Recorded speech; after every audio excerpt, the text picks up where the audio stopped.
Good. So welcome to today's edition. We are doing question 3 in Mpuntuo, the final account. I'm assuming that this is your first time of solving final question. So we will start probably from the scratch and then finish it with the Mpuntuo Ltd. Okay. So I'll first of all walk you through what you should need or what you need before you can solve the question, and how to probably carry some little or free marks in the question. Yeah, so before you start the question, there are some principles that you have to probably adhere to.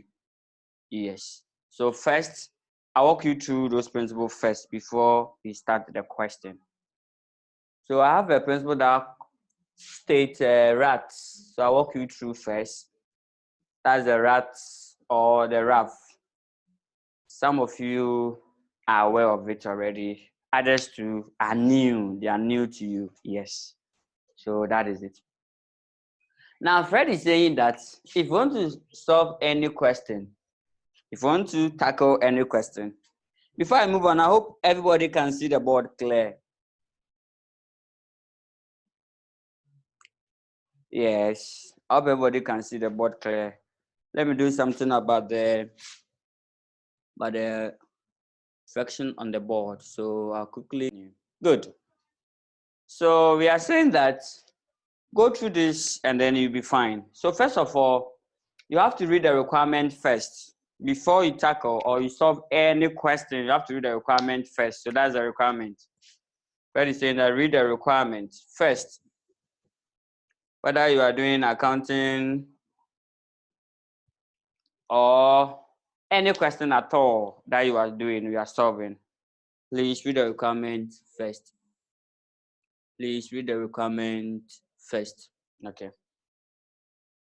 Read the requirement first.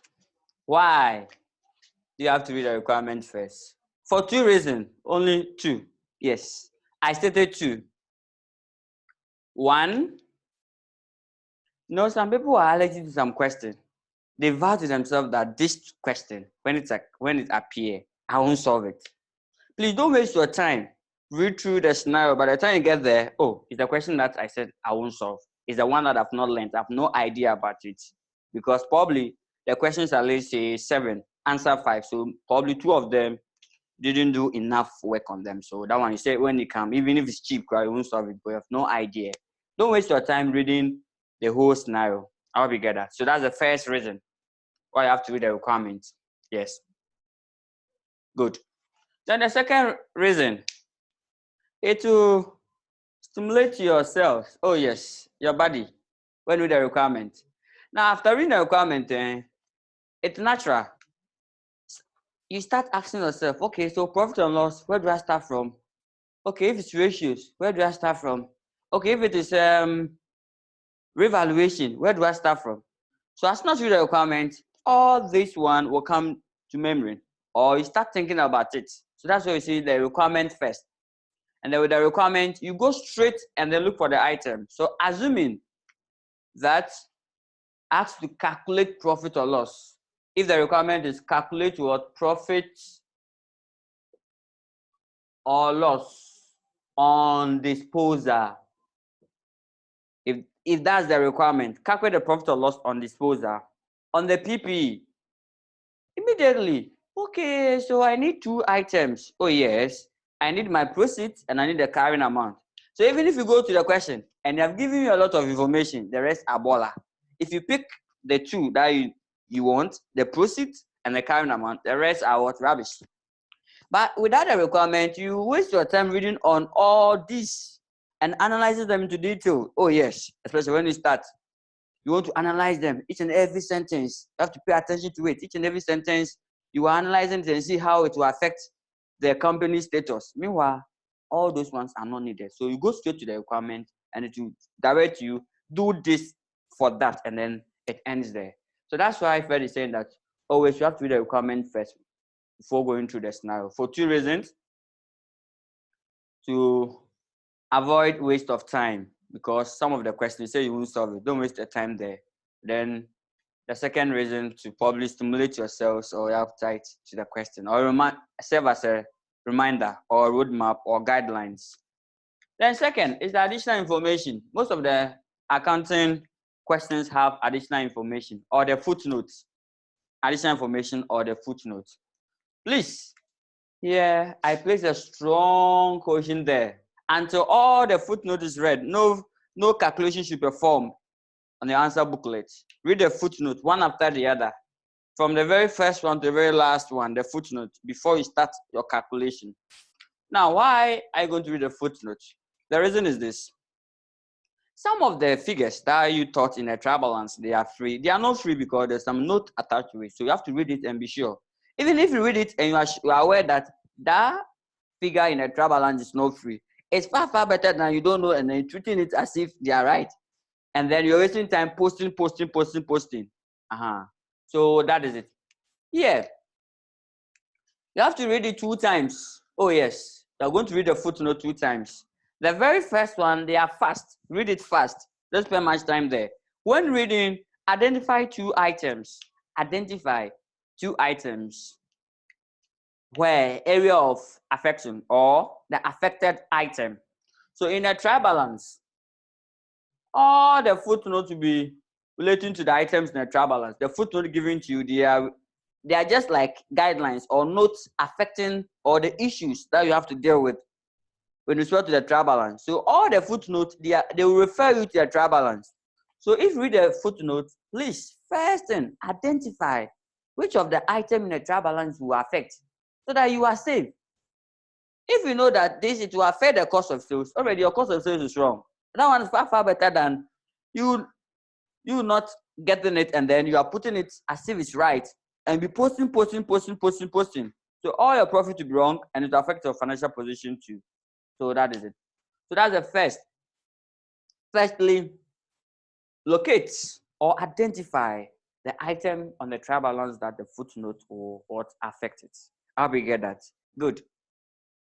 Then second, after you know that it will affect cost of sales, look at the impact, the treatment. All the footnotes, we said that it should be treated how many times? 2 times. All the footnotes should be treated 2 times and look at it. And now we've gone through all of them. So we are going to assemble the footnote together. So that is it. So first, after identify the area that will affect. Second, you treat it. If it has not been recorded, what do? You record it. If there's a mistake, you reverse it and do the writing. Then that is it. And then it ends there. When you're doing a footnote, we said that the footnote comprises of 3 items. 1, adjustments. 2, errors. Oh yes, some of the footnotes are errors, mistake, omissions. And then the third one is IFRS, the standards. So these are the notes that you are going to face. So take note. So after the footnote, you read it 2 times. First, very fast, when you've not started any calculation. Then when you are starting the calculation, if you pick the footnote, read it again, and now you're going to solve it. And then one thing about the footnote is that each of them, when you read, please use pencil or pen to write something small. Okay, to affect cost of sales, CR. To affect cost of sales, let's make it CS. Okay, to affect revenue. Okay, to affect current assets and operating expenses, something small that you can remember. Jot it down because when you start, you have to move fast. Or you can go to the trial balance. If cost of sales on trial balance, maybe note 1 will affect cost of sales, write on it, maybe note 1. Note 1. So that when you are coming to pick the figure, 30,000, you pause and say there's note 1. So you go and treat it before you come and then pick it. How we get it? Good. Please, I repeat, some of the footnotes are trap. Oh yes, they are trap set for you. You shouldn't tackle all of them, or don't aim of tackling all the footnotes. If the footnotes are 9 or 10, at least 7. 2 7 correct or 8 correct. Because what 100% or 99 can do, 51.5 can also do what? Beta square. So that is it. So the notes, some of them are trap. And they shouldn't be in order. I'm doing note 1, From the move to note 2, note 3. Not at all. Your interest, the one that you have upper hand over it. Oh, yes. So tackle out those note 1 there. Easy is the 1-line sentences, 2-line sentence, or 2 sentences, and then you are done. So take note for me. Then, so after reading through the footnote for the first time, then you scan through the trial balance. That's the T, trial balance. So you're going to scan through the trial balance. You scan through the trial balance. So the T is the trial balance. Here you scan. Yes, scan. Just look through from very first item to the very last item. Yes, scan the trial balance. Why are you going to scan the trial balance? You scan for 2 reasons. For usual item and unusual. In fact, all my principles link to the other. Usual. There's another one that says that one unknown is not equal to one fact. Always when I'm quoting this, I stated it, but sometimes when I'm quoting it, I find it difficult to quote it. Now help me. Fred is saying that one known is never equal to one unknown. Yes, it's never equal to what? One unknown. What do I mean by that? But 5 known, wow, 5 known is now equal to what? 1 unknown. So who can explain this? Or what I mean is this.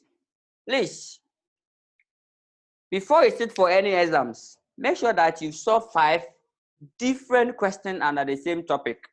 So that's the 5 known. So you know how to solve the question 5 times, because Fred is saying that the principle is the same, but the question keep on changing. So you have to solve 5 different questions under the same topic. Please, don't solve the same question 5 times. No, that's not what I'm saying. Don't solve the same question 5 times. If you solve the same question 5 times, I've not done anything. It's still one known, and it's not equal to one unknown. Now, when you solve 5 different type of questions under the same topic, when you go to the exams, 2 things will happen. First, either one of them will be there. That will be a bonus question for you. One of your 5 questions, little, to be there like that. Now, let's take the worst case scenario. None of the 5, none of them appeared. So the question that appeared was unknown. Now, because you have 5 ways of solving the same question, 5 ways of dealing with the principles, these 5 understanding will come together. Okay, when it was like that, I did like that. Okay, when it was 2000, it was like that. Okay, when I met it that way, I solved it that way. Okay, so that 5 idea will come together to kick the one unknown from the way. So that one question that you don't know, upon all the principles that you have, that 5 principles, it will help you to solve the one unknown easily. Because if it is not like the 5 times, oh, then I should treat it this way, because all the 5 questions I solved, this was the technique in it. So take note. But if you solve one question, even if it's the most difficult question ever, the most complex question ever, it does not, or it will not guarantee you your success in one unknown question. If you go and then the same question is not there, you find yourself wanting. So that's that principle. Now let me link it here. I am saying with the trial balance, the T, you are going to scan through to know 2 items, usual and unusual. When you are solving your 5 questions, definitely some of the items in the 5 questions to appear in this question. Oh yes, that's why you have to look for examinable question to practice your hand on. Preferable one are your past questions and illustrations. If you go to your past questions, at least 5 of them question that you've solved, some of the item in the 5 will appear. But if you are the one that solve question more than 5, like you solve like 7 to 10 questions under each topic, I can assure you that when you go, there will be no unusual. All the items in the trial balance, you've seen them before. Oh yes, because there's no new question anywhere. It's a past question that we pick together, change some few issues in them, and then bring them back again. So that is it. I'll give you a typical example. Now, check 2019 April. The cash budget question was 2017 question. Yes, only one sentence was changed. That's all. And it's happened. CA2, the same thing. ICA, the same thing. Yes. So that is it. So now, when we are scanning through the trial balance, the unusual item, don't spend much time there because they are usual. The usual item, don't spend much time there because you know how to treat it, because you've seen it 5 times. Good. So that one, you move on. But now let's tackle the unusual one. Yes. Unusual. Unusual item. Some of the items in the trial balance, you've not seen it before. That's your first time. What do?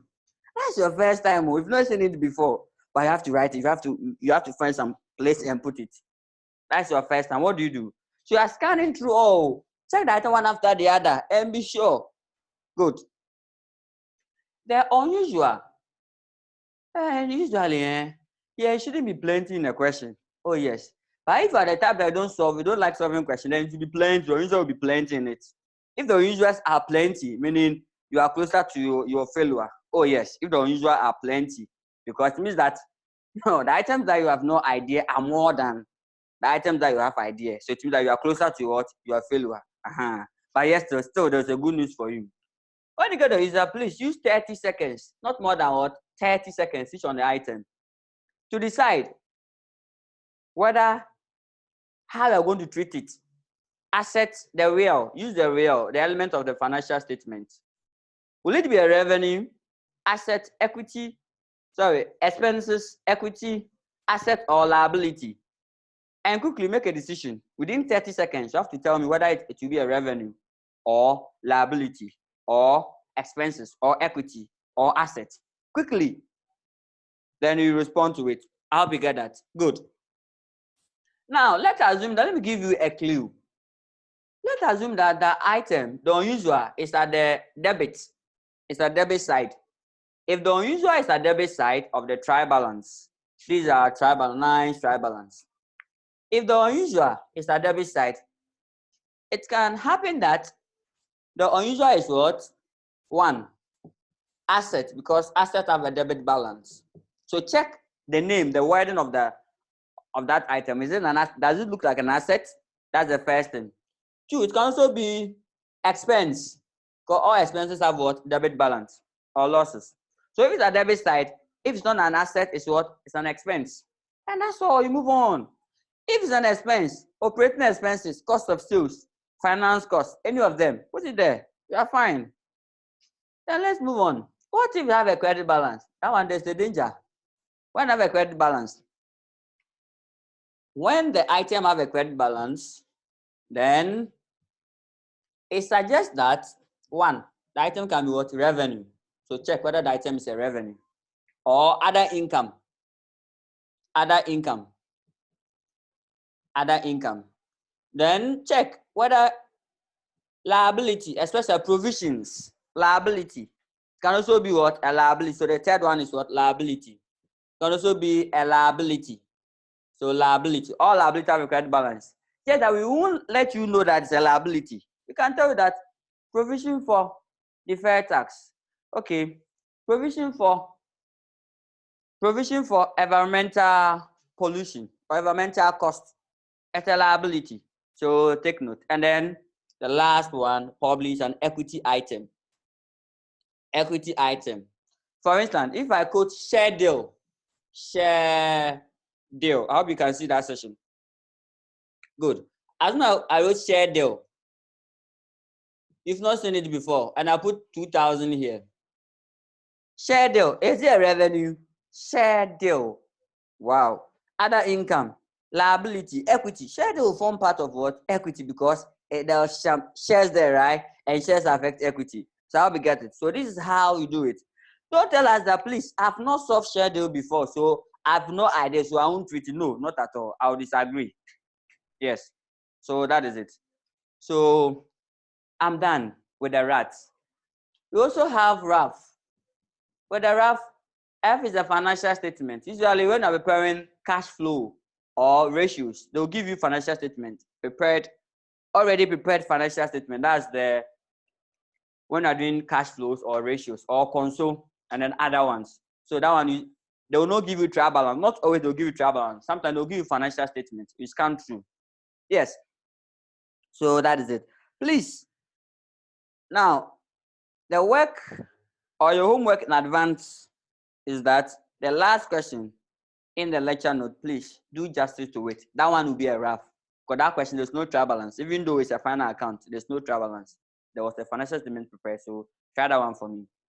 So now that you are done reading through the requirements, so now all the questions at the back of your memory. Oh yes, because you know the requirements, you know the footnotes, you know that it's scanned to the trial balance. So there's nothing that will escape you. So when you start, you know the difficult ones, and you know the easy ones. So when you start, please target the easy ones, and then you are fine.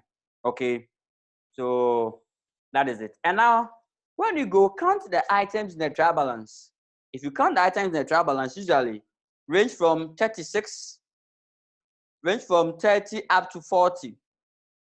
If it's 30, it means that you have 30 free ticks. Oh yes, you have 30 free ticks. At least the item in the trial balance, know where you are going to treat it.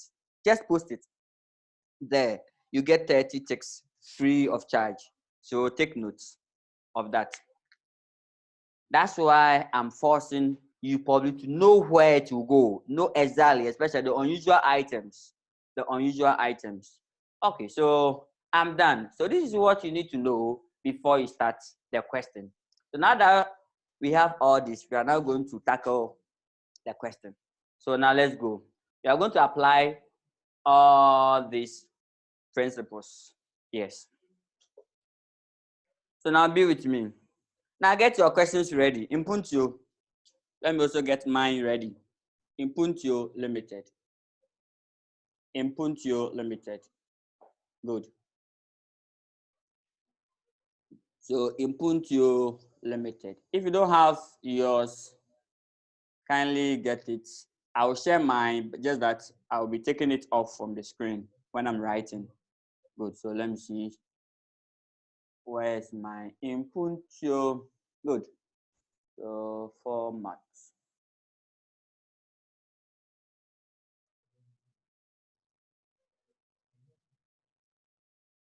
Good, good, good, good.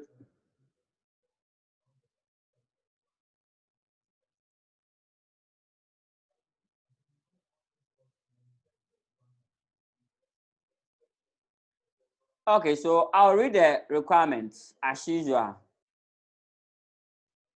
So input your question 3. Question number 3. So let me share mine here. Question 3, input your.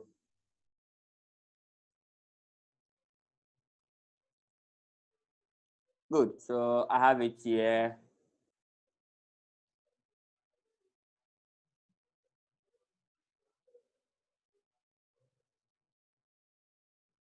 Okay, so input your is here.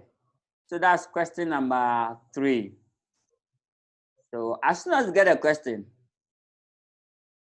go straight to the requirements. Yes. So you are going to the requirements. Now let's go.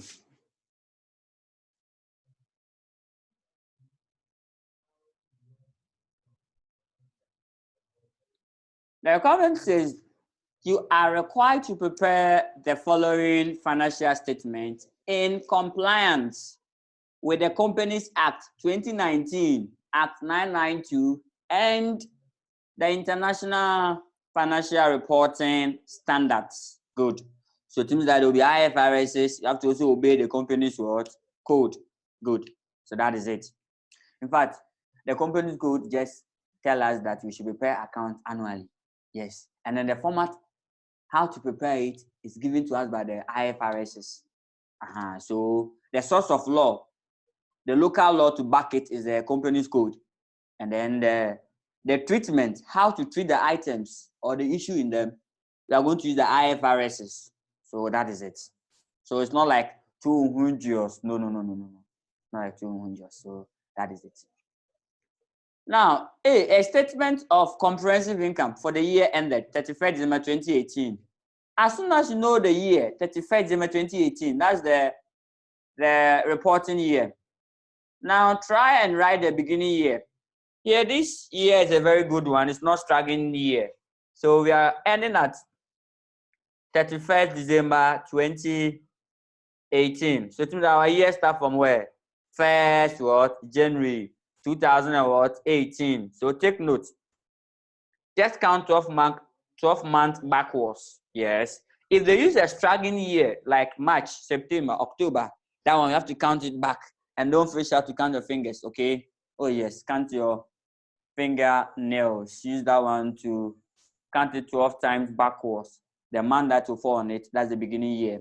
Why do you have to do that? You have to do that because we are going to use dates in the financial reporting. In financial reporting, one of the tools that we use to worry students is date. Oh yes. Key in the date, just change the date, it will have impact on your solution. So note, if the date given to you is here, meaning it's at the start of the year, if it is here, it's at the end, so that you know how to treat the issues, or you know how to pick the requirements. So take note of date. Good. So that's one thing. So now let's go back again. Then you'll be fine. So B says statement of changes in equity for the year ended 31st March 2018. C says a statement of financial position as at 31st December 2018. So that is it. Good. Now let's, as soon as you read the requirements, you have to set the tone for the solution. So I'm going to set the tone for the solution. Oh yes. Now this is how we have to do. So now be with me. Good. Okay, so right after the requirements, I'm going to set the tone. Yes. Without reading anything from the question, because I know that question definitely I'll solve it.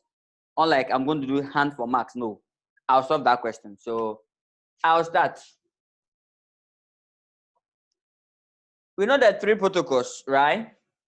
The name of the company, the requirement, and then the reporting currency. So yes, Mpuntuo Ltd. So Mpuntuo Ltd. Good. So the first page will be my comprehensive income. Oh yes, the first page. Second page will be my changes in equity. Now the third page will be what? The financial position. Oh yes. Because if you have solved 5 questions, that 5 questions on average, how many pages does it take you to solve it? You know all these ones ahead of time. Because in Mpuntuo is not your first time solving question. If that's your first time, you will not be able to tell us exact page that you take, because page 1, this be the page. This is page 1. Now the next page should take changes in equity. Now the third page should take your financial position. Change in equity, this is your P&L. Now the 4th page going are your workings. The issue is that if you don't know the exact page that each of them will occupy, especially the financial position, yes, it can take more than a page for the financial position.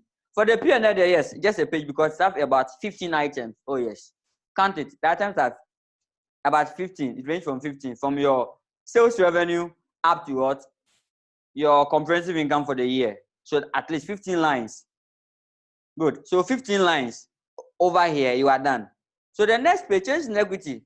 Change in equity, it will not even cover up to half of the page. So that one, the full page can be okay. For the financial position, so solve a lot of questions on financial position and be sure how your financial position, the number of lines that you need for your financial position. Yes. If your financial position always, on average, occupied 1 page, then clap for yourself, then you are free to go. So for that one, your first 3 pages are for the requirements. Please let the requirements come first. Don't do the workings before the requirement. No, because we didn't ask you for the workings. Just that without the workings, you cannot do what? The question. That's the only issue that we have. So right after this, my workings are to be in page what? Page 4. So 1, 2, 3, and then page 4, my workings. So this is how it will be. Good. So take note. Okay. Now that you know this, now let's go straight. Right after the requirement. Right after the requirement, I'm going to set the tone. So A says that we should prepare statement of what? Comprehensive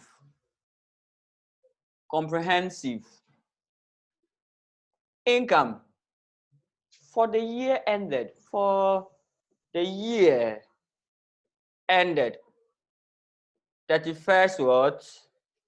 December 2018. Good. Your currency. Now check for yourself if they've raised 3 zeros. You to raise 3 zeros. If the examiner have not raised 3 zeros, please don't raise it. Yes. Now let's go to the trial balance and see whether they are working in thousands, millions. So how they've stated it there, that's the same way. Because Fred will tell you the solution to every question is the question itself, but not what Fred knows. No. Let the question lead you. Because if you lead the question, you overtake the question and the marks will still be behind you. So take note for us. Now you can say they've raising 3 zeros there, right? Ghana cedis, 3 zeros. Good. So I'll come here and put my Ghana cedis and then the 3 zeros here. Good. That is it. Good. So when I do this, if I know that the second page is for change in equity, so I'll go to second page and do the same thing, B. I'll go to the third page, C, and do the same thing and pause. Have you seen this? Even when I stop like this, I won't get 0. I won't get 0 over 20. No. Because there's some free marks here. Good. So here, 1 tick for you, 1 tick for you, 1 tick. So 3 ticks. So 3, 3, 3, making 9 ticks. You've not touched anything in the question. No figure. Not, you've not even read the issues in the question, but you've already getting what? 9 ticks. Have you seen? Yes. Just right after the requirement, you are getting 9 ticks because you've set the tone for the solution. So the first page, I cannot do it on the board. So in your answer booklet, write first page, write this. The second page, write the second requirement there. That will be statement of comprehensive income for the year ended, and the third page, financial position. Make sure that the 3 protocols holds. So that one will be, the B will be like this. Mpuntuo Ltd. Mpuntuo Ltd. Then statement of what? Changes in equity for the year and your currency. Then come to the third one, and then your financial position. I hope you get that. Good. So that is it. Okay. So you do that for 3 pages. And then your 4th page, name it workings. When you do this, within like 20 to 25 minutes on average, you will finish. And then you will do the one that your interest. Yes, because if you don't do that, and you tackle it one after the other, okay, I want to do P&L well before I go into the financial position. Don't worry. When P&L started to knock you down, you get stuck and you don't know what to do. Nothing to say you want to finish it. But if I've already opened the change next to your financial position, there will be some figure that you have to put it, or you have to record it or reflect it in the financial position. Because if you open it, you can easily go there and go and put it there for the meantime. I hope you get that. So that is it. So get it for me. So that is it. So I'll start. Now, if you are the type that you can do triple posting or double posting, you will finish. In fact, you can use like 15 minutes to finish the paper. Like if you pick each and every item where it will go. So by the time you finish the last item, you finish your statement. But don't worry. When you solve more, to be like that for you. Okay, so that is it. Now we are done with the requirement. So I'm going to the footnote. So right after the requirement, this is what you have to do to secure some marks there. Good. So now let's go to the footnote. So I'm going to read the footnote one after the other. Now for the first time, I'll read it fast. Oh yes, for the first time, read it fast to identify where the affected area. That's all. So okay, to affect cost of sale, to affect this, to affect that, then you are done. So that when you start the actual calculation, you go there and go and then solve it. And if you can tell us, probably the impact will be okay. So, no, the following additional information has been made available. Oh yes. Note 1. The net realizable value. Yes. The net realizable value of the stocks as at 31st December 2018 was 33.5 million. So 33.5 million. Good. So quickly, NRV. Okay, you've done IS2. So that even if you measure at the low of cost and an NRV. So quickly go and look for the cost. The cost of the goods of the stock on a trial balance 34,000. So quickly know that, okay, so this goods should be impaired. So the inventory should be written down because the NRV is what? Lower. Good. And here you write beside it, it will affect cost of sales. It will affect cost of sales and inventory. So know that your cost of sales is not free. Note 1 will affect it. So you write against it. So both the footnote, you write cost of sales against the footnote and then inventory. Then you go to the cost of sales figure on the trial balance and then write note 1 against it. A good examiner normally does that. They will write note 1 so that when you put the cost of sales, note 1 will affect, so you go and read it again. So that you won't carry the cost of sales 45,000 straight to your income statement as the final answer. No. When you pick it, go to note 1 and then make sure that you certify note 1. Then you are done. Move on to the next note. Administrative, that's note 2.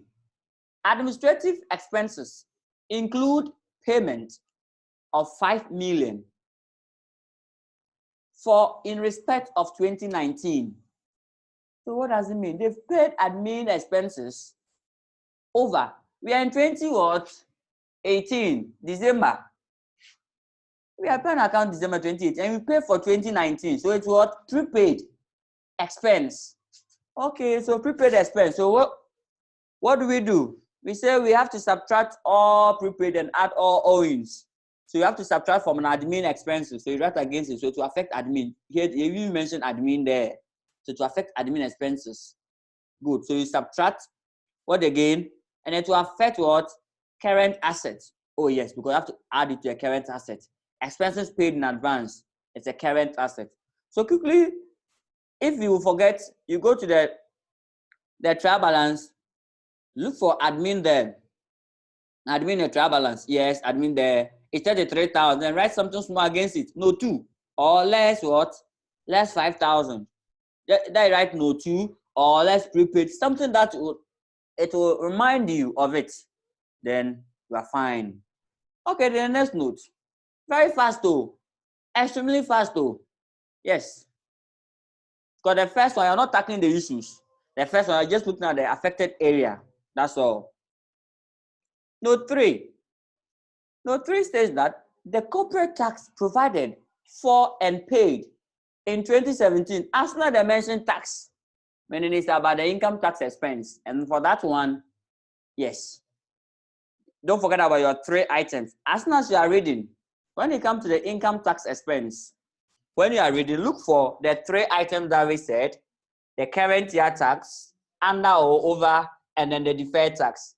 In fact, that paragraph, you're supposed to arrange it like this for you, but no. What you do is, any of them can come first. So take notes, whether they are giving you the current year tax first or the under or over, and then you are fine. So let's go and read it, and then we finish it fast.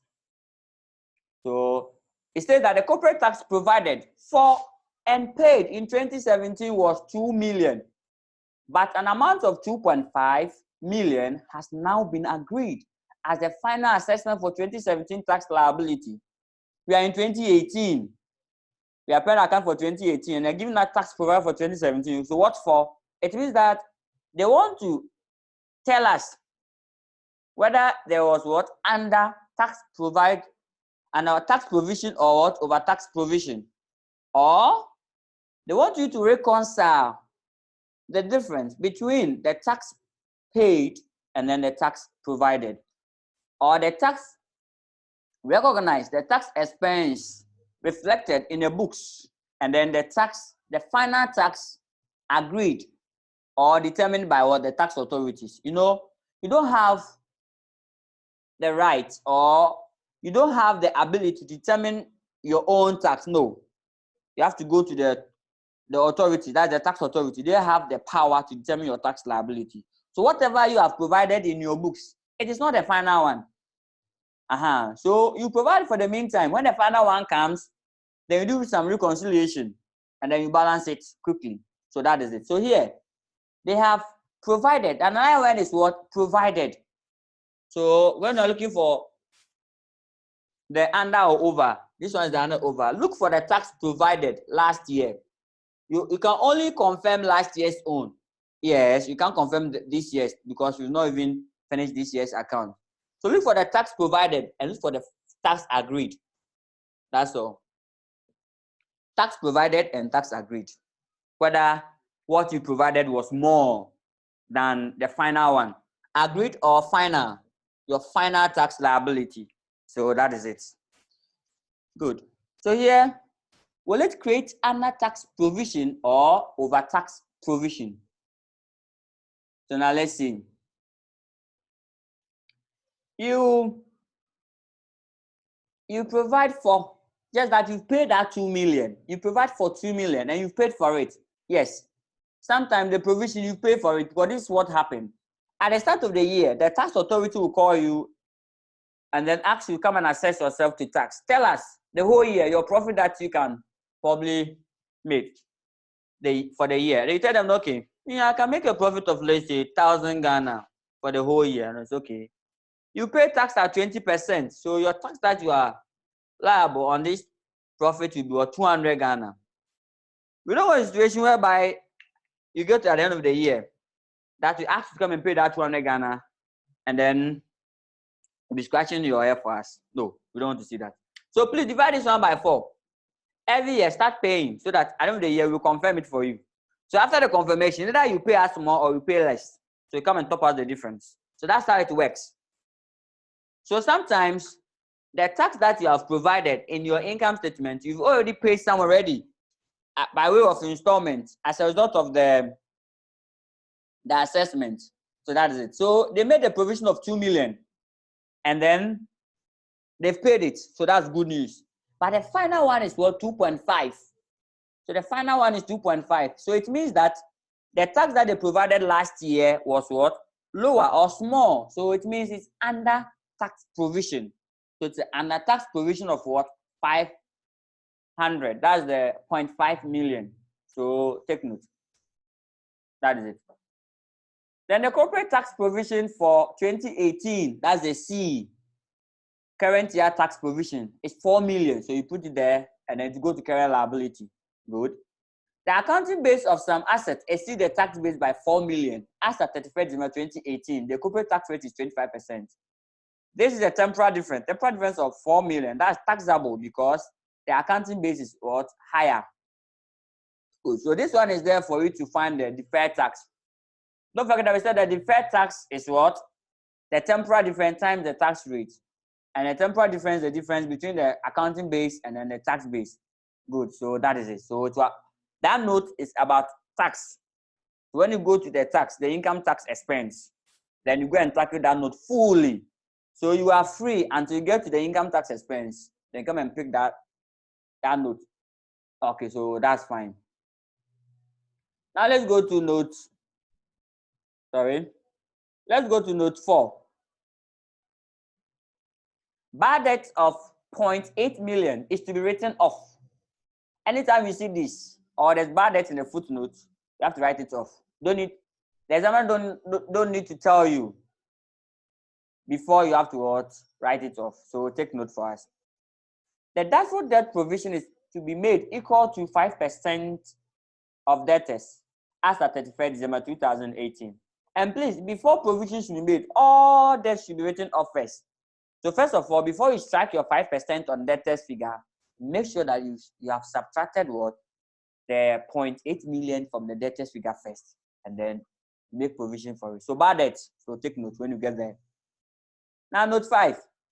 Fittings acquired in 2015 at a cost of 8 million were sold in 2018.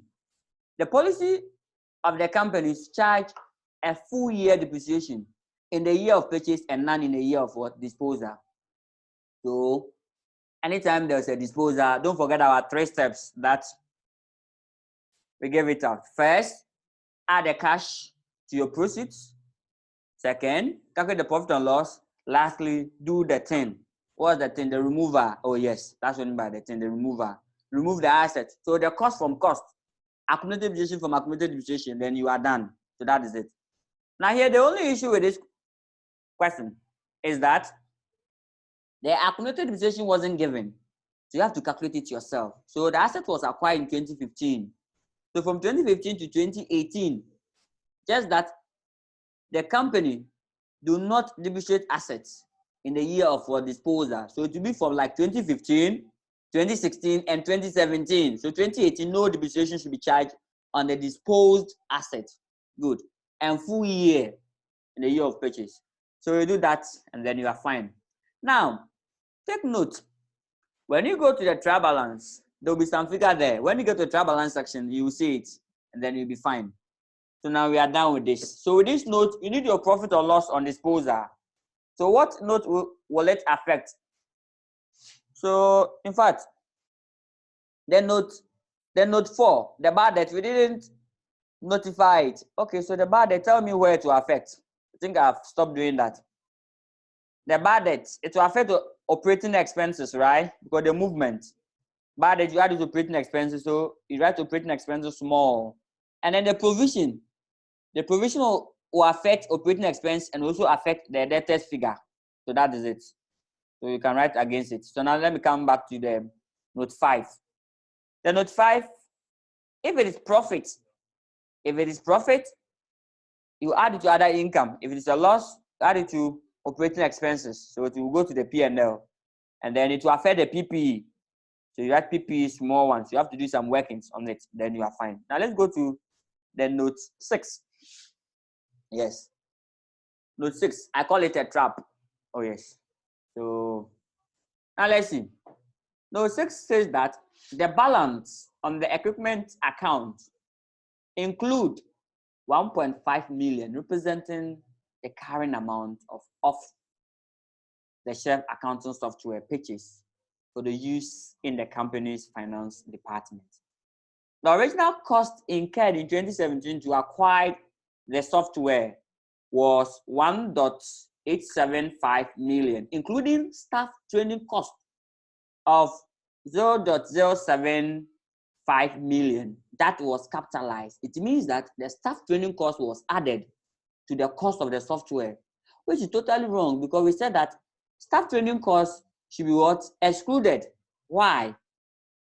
Because it will not make the assets ready for its intended use, but instead it will make your staff ready. And you're not calculating staff training cost here. You are calculating what?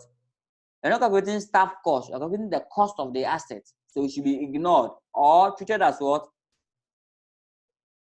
Treated as what? Yes, I like that. The operating cost. Okay. Okay, yes. Operating cost. Now, so here, tell me, it's a trap. Good. So tell me where it will have impact or affect. Good. So to affect the operating cost. Will affect the operating cost? It will affect the operating cost 2017. But the issue is that the operating cost 2017 has already been calculated, which is in the retained earnings. We are not calculating operating cost for 2017 here. So we cannot go back because the cost will incur 2017. Because we said that transactions should be recorded as and when they incur, or when the organization incur that cost. Expenses should be incurred in the books as and when you incur them. Good. It was incurred in 2017.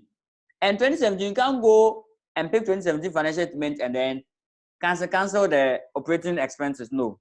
What do you have to do? This one is IAS 8. So you have to affect the opening balance of the retained earnings. So when you go to change in equity, it will affect the opening balance of the retained earnings. And then that is it. Good. So to affect the opening balance of the retained earnings, you can just subtract it from the opening balance of the retained earnings and then you are fine. Good. So with this note, just note it will affect what? 1, retained earnings. So that's beside it, retained earnings. 2, it will affect the plant. It will affect the plant and equipment. So where is it? Good. So it will affect equipment. It will affect what? Equipment. So you go there and then you take off. You go there and then you take off 0.75 million from the equipment, and then you are fine. I think someone have question for us, so let me go and pick it up. Good. Okay. So that is it. So with the Note 6, in summary, they bought some software, and that software, they have added it. They have added the software to that of the equipment. So first of all, it's wrong. Software is intangible assets, and then equipment is what? Is tangible. Equipment is what? Is tangible. Yes, and tangible ones are the PPE and then the investment property. So what you have to do is you have to take the software on its own and account for it as what? Intangible asset. That's the software. But here, you can also make an assumption that, or if the equipment or the software were purchased together with the equipment, then it's come together. Like you bought a new set of computer and there was inbuilt software, and then they've charged you. The software costs were included in the computer cost. So it means that they were together. So you can separate it. So that one's fine. But here you can separate it. Yeah. But all the same, the net effect will be the same. It means that all of them are non-current assets. Yes. So to be a non-current asset. So here, I may not do the removal. Yes, because it may confuse most of you. So I won't do the removal.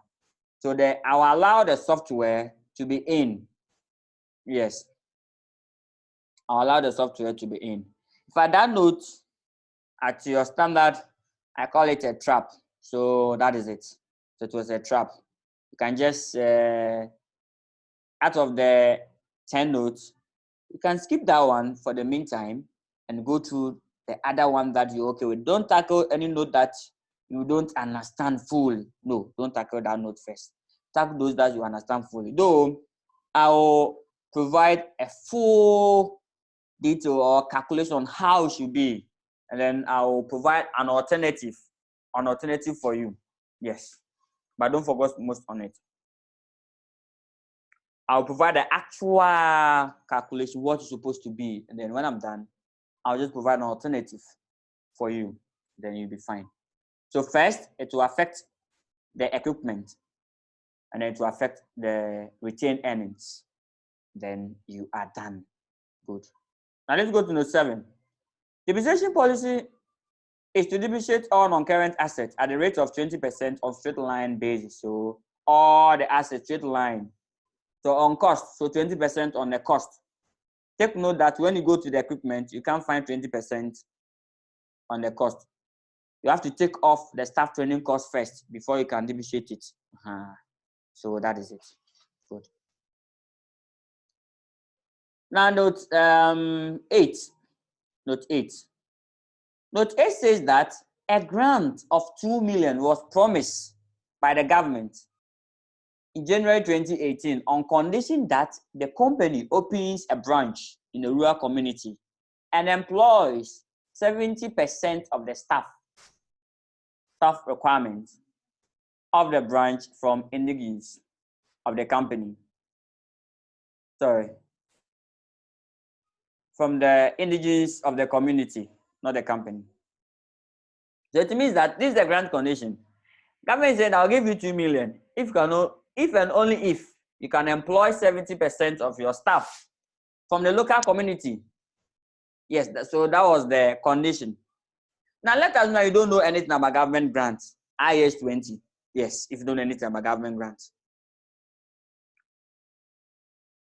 And the issue is that the notes went further and then said that the company has already complied with the grant condition. Wow. But have you received the money? Okay, now let's see.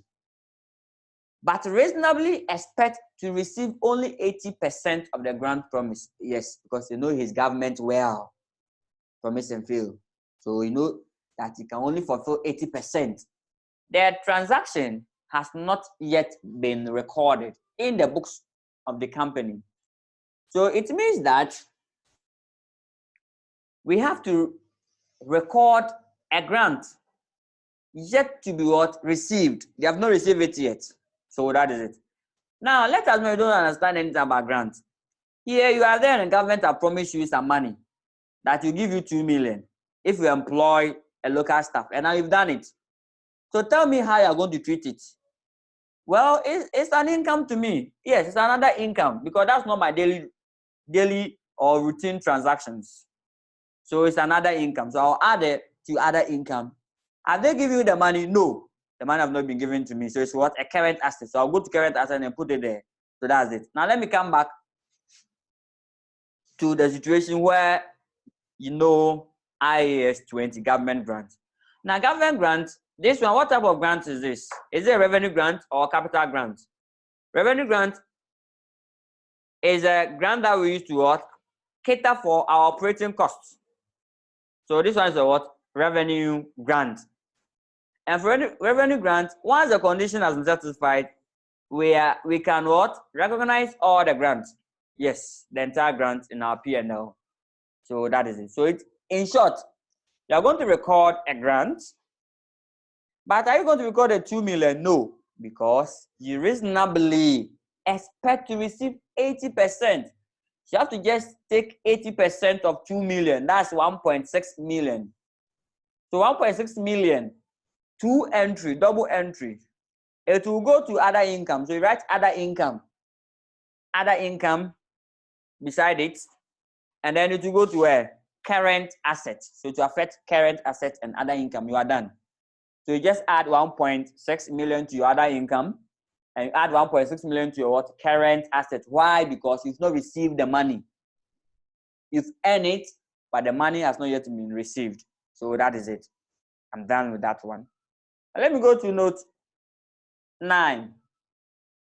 Note 9 says that a final dividend of 0.5 cedis per share, per ordinary shares were proposed by the board on 15 February 2019 in respect of 2018 financial year. Now, look at this. So, the final dividend was proposed when? 15 February. That was after the reporting year. So, date. We have pen account up to what? 31st December 2018. So, 15 February is what? That's event after reporting period. Good. In result of 2018 financial year. Even though the dividend that they've proposed is for 2018, but look at the date at which it was proposed. It was proposed after that year. Good. And then the examiner went further and said that this transaction has not been recorded. Wow. Has not been recorded. So do you have to record it? This is an event after reporting period. So with this, is it adjusting event or non-adjusting? Yes. This one is clear. It's clearly what? Non-adjusting events. It's non-adjusting. Yes. Even though the dividend that they've proposed is for 2018, it's non-adjusting.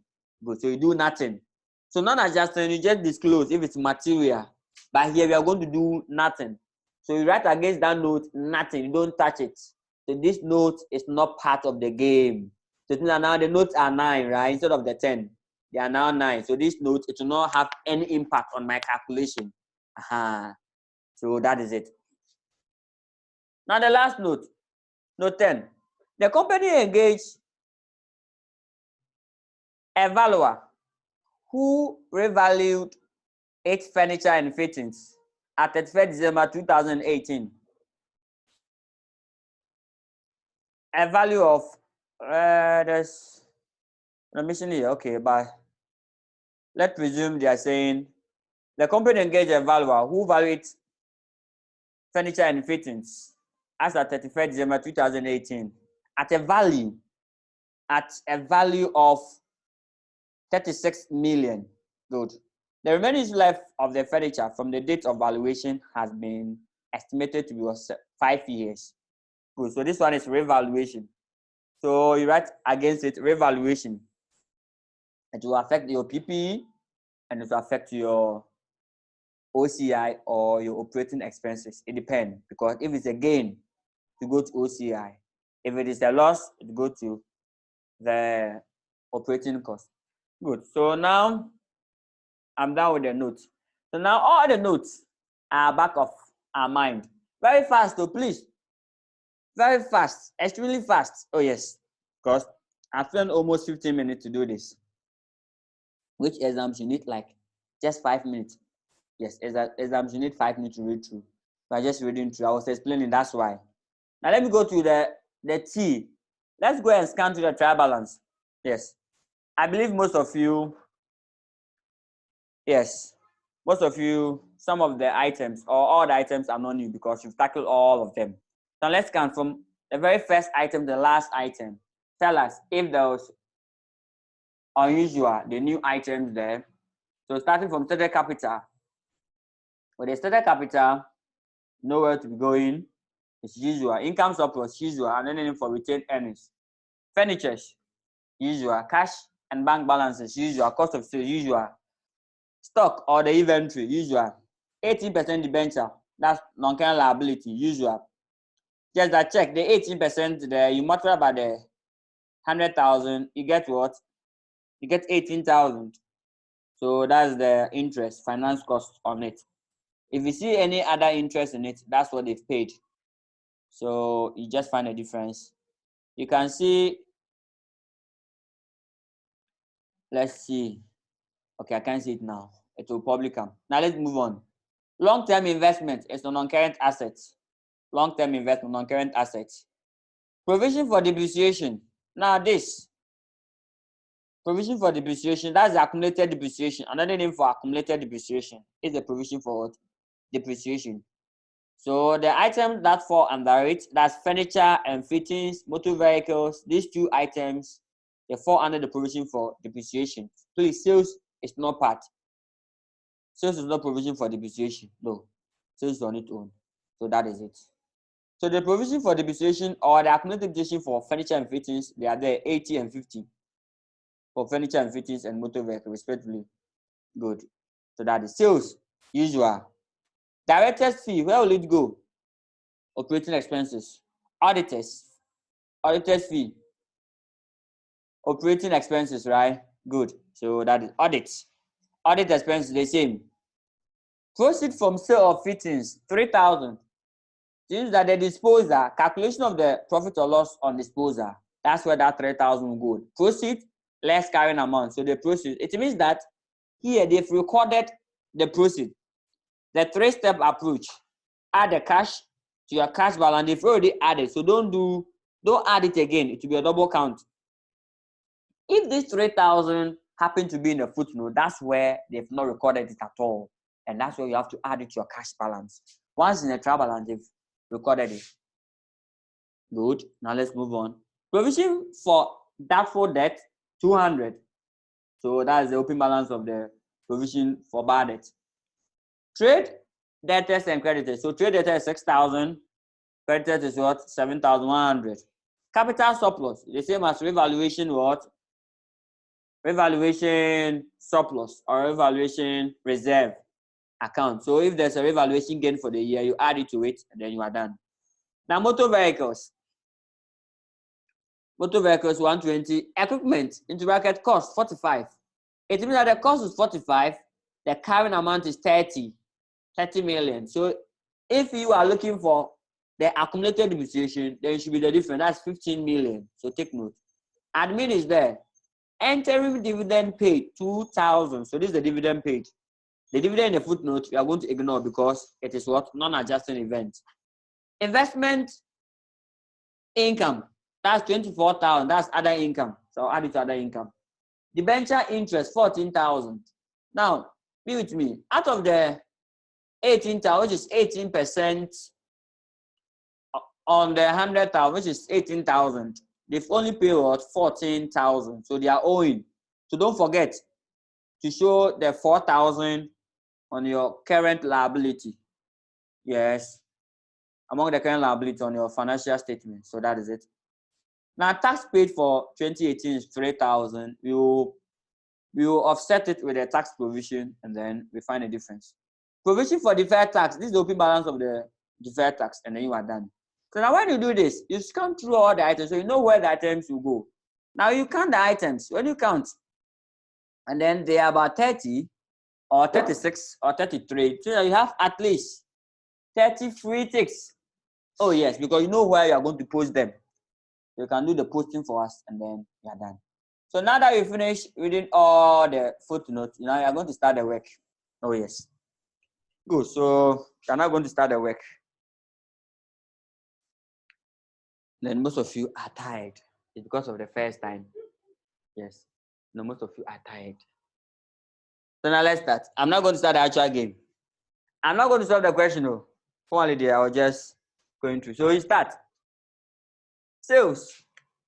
I know that for comprehensive income, that's the profit and loss. I'll start from sales. So when I start and there's a note, I'll stop and go and do it and bring it back. If I think I can't do it, I'll move on to the next item. Oh yes. So take note. Don't let one item stuck you. No. If you can't get it, just move on to the next item. So sales. Now we are stopping the sales. Now give me figures. So sales. This is sales revenue or turnover. Whatever they stated there, then you pick it. So they say sales, right? Or sales revenue. So sales, what's the figure? The sales. No, I'll disagree. Sales. Good. So sales. Now what's the sales figure? 45,000. No, it's too small. It's the one at the debit side, right? Sales at the credit. So now let's go and pick it. 300 and yes, 315,000. That's the sales figure. 300 and what? 15,000. Sales. Sales. Good. So 315,000. Good. Then where do we go to? Cost of sales. So quickly. No, not different.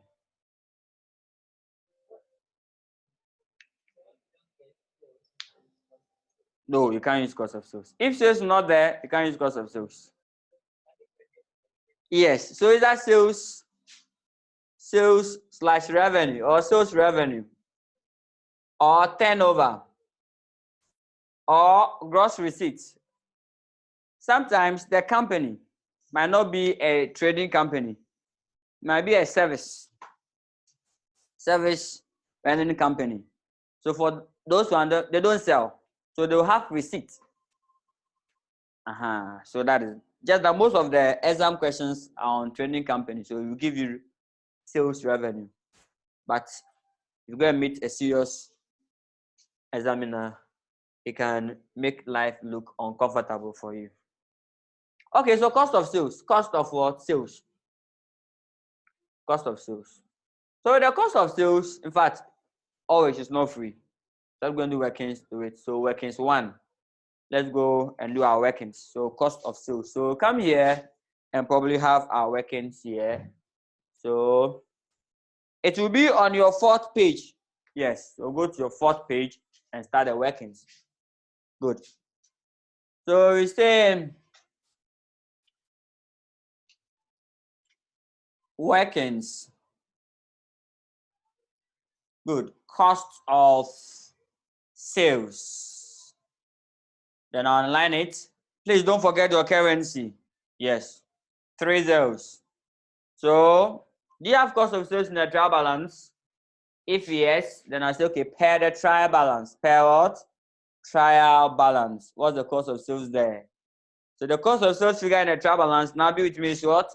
45,000. Good. 45,000. So 45,000. Good.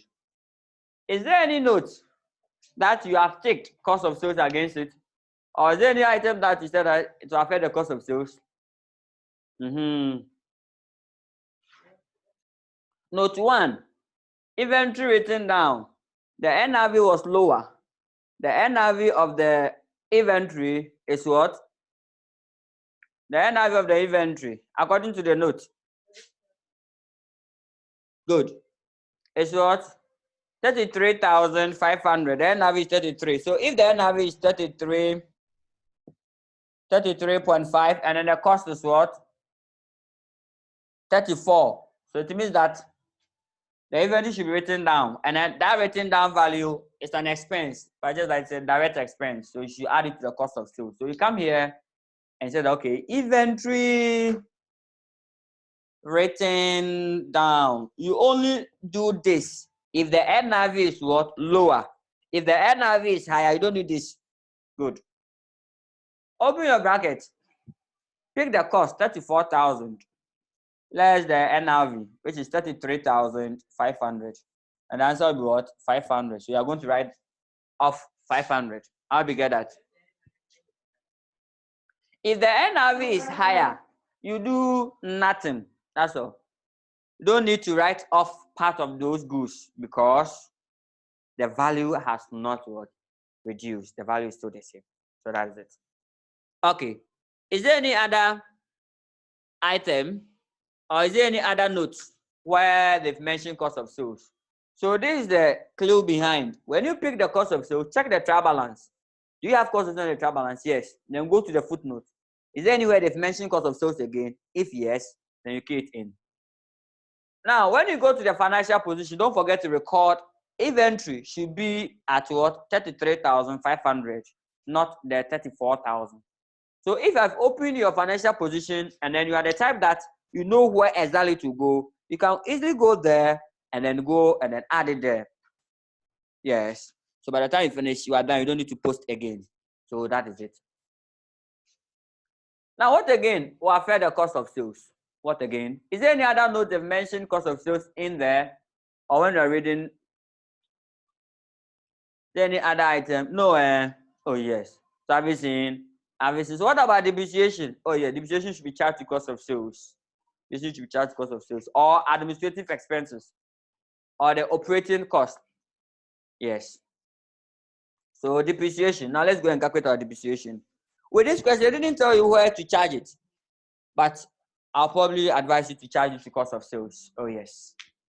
Depreciation should charge to cost of sales. So depreciation.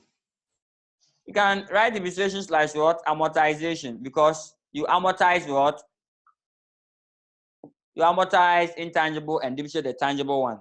So what do? You list all the assets that are liable for depreciation.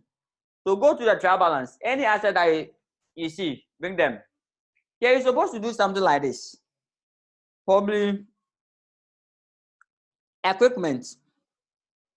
Okay, I think I'll do that. Start from the very first asset.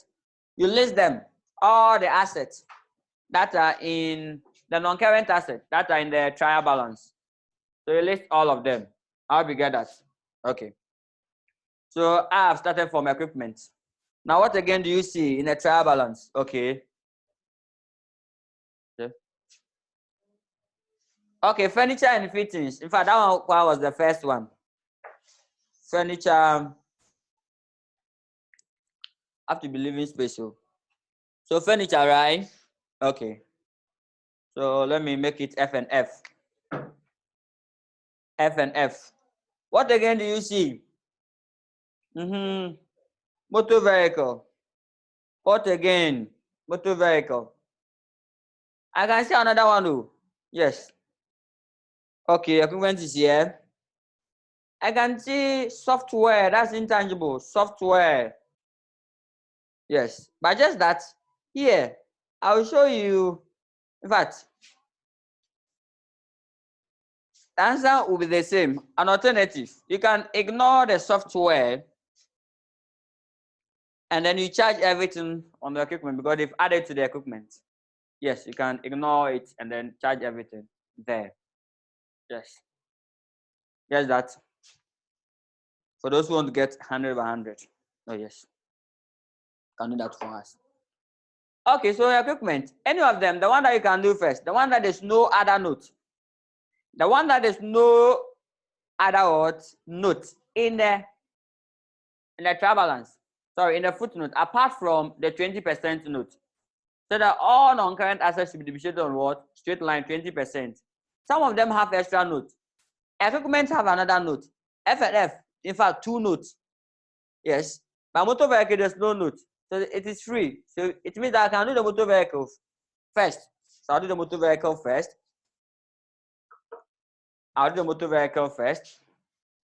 Because that one is free. Oh. Look at how you are doing it too. Motor vehicle is first. So what's the cost of the motor vehicle? Times 20%. So 20% times the cost of motor vehicle. What's the cost of motor vehicle? Cost of motor vehicle is that's 120,000, right? Is the one at the down. The 50,000 is the accumulated depreciation. Yes, it's under the provision for depreciation. So the motor vehicle is what? 120. So it will be 120,000. When you do this, then the answer will be what? 24. But 11 furniture and equipment, then you are done. Then you go to our tackle equipment. Now, equipment, the error is that they've capitalized some staff training costs. So when I take it off, I think that's the big deal or big issue. So you take that one off and then you charge your depreciation. That's all. It means that the cost of the equipment, which is the 45,000 stated in the trial balance, you less what? The staff training cost. And that staff training cost is 75 Ghana cedis or 75,000. So whatever remains, that's what you're going to charge the depreciation on because it has been capitalized. So that staff training cost has been added to this cost. But it's wrong to do that. So what do? You have to take it off and depreciate what? The remaining balance. So that is it.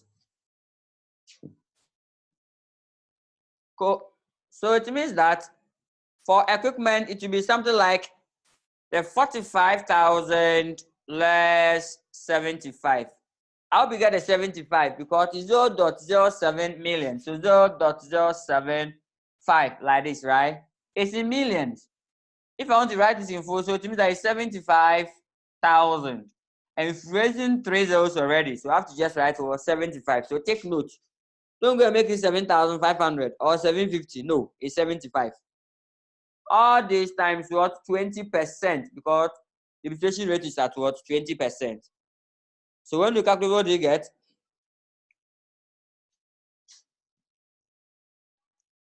So let's pick the calculator. What do you get?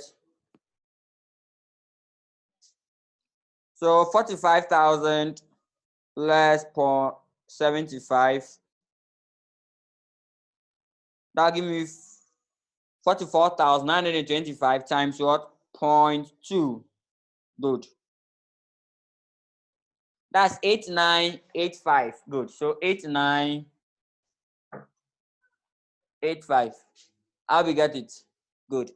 Now, obviously, we are tackling the easy ones. So F and F, I think that's the next easiest one. So now let's move on.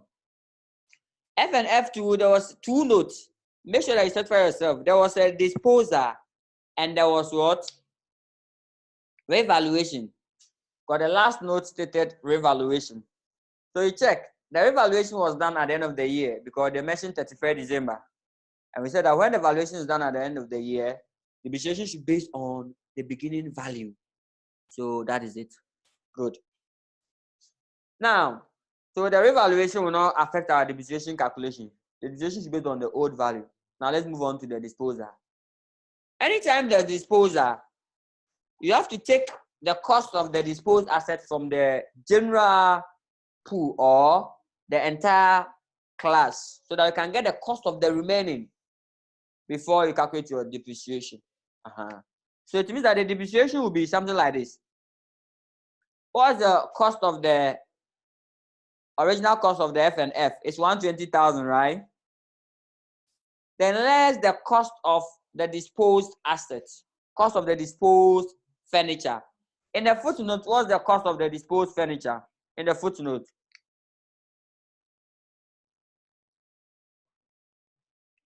In the footnote, the cost of the disposed furniture is what? 8,000.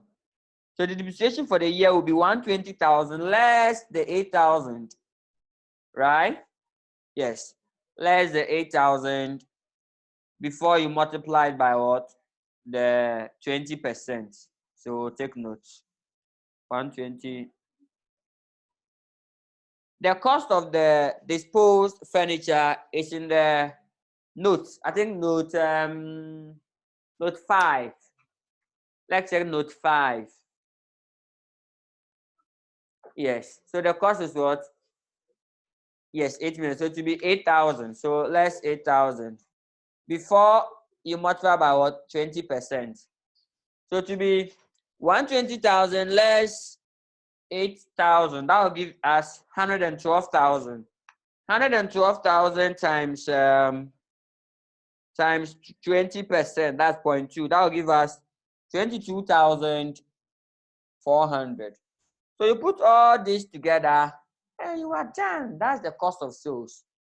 So that's the end of the cost of sales. Now be with me. Even if this one, the depreciation was tough for you, if you don't worry. Bring this one, a tick for you, a tick over here, a tick over here. At least score the motor vehicles on. These two, leave it. At least you've done well. Only 2 of them that we're not able to calculate. But please try and solve more questions. When you do that, you can do everything in exams and you smile. Oh yes. So you will smile in exams. But please, for those of you who get access to this, you have to tackle everything. You have to do all the questions for me. Yes. Because it will not be any difficult. Yeah. What is the cost of the F and F from the trial balance? The cost of the F and F is on top. The trial balance, cost of the F and F, 120,000. So that is it. Good. So now put them together and then tell me the cost of sales. Let's make sure that your cost of sales and operating costs are correct. If they are correct, you are fine or you are saved. If your cost of sales and then your operating costs are correct, it means that you are saved. So that is it. Good. So putting together, I like that. Your figure is what? 108.85. So 108.85. Don't worry. Then you take it off, then you get what? Your gross profit. So what's the gross profit? So gross profit.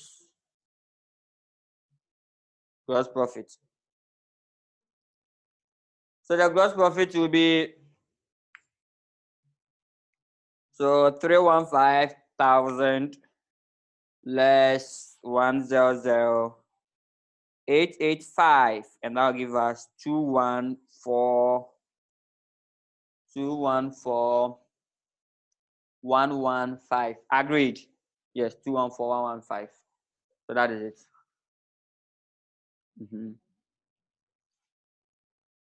Okay. So that's the gross profit. So where do you go? Operating costs. So operating cost or operating expenses. So operating what? Expenses. Yeah. So you go to operate. That's the workings number what? Number 2. Please try as much as possible to refer the examiner where you perform your calculation, because there will be a lot of calculations in your answer booklet. So refer workings 1, workings 2. It should be in order. Yes, it should be in order. So that is it. Though it doesn't matter the one that you should start first, but the sequence. Yes, so that is it. Okay. So now let's go. Kindly copy the cost of sales. I'll clean it and then I'll do the operating expenses there or the operating cost there. So kindly copy the cost of sales for me.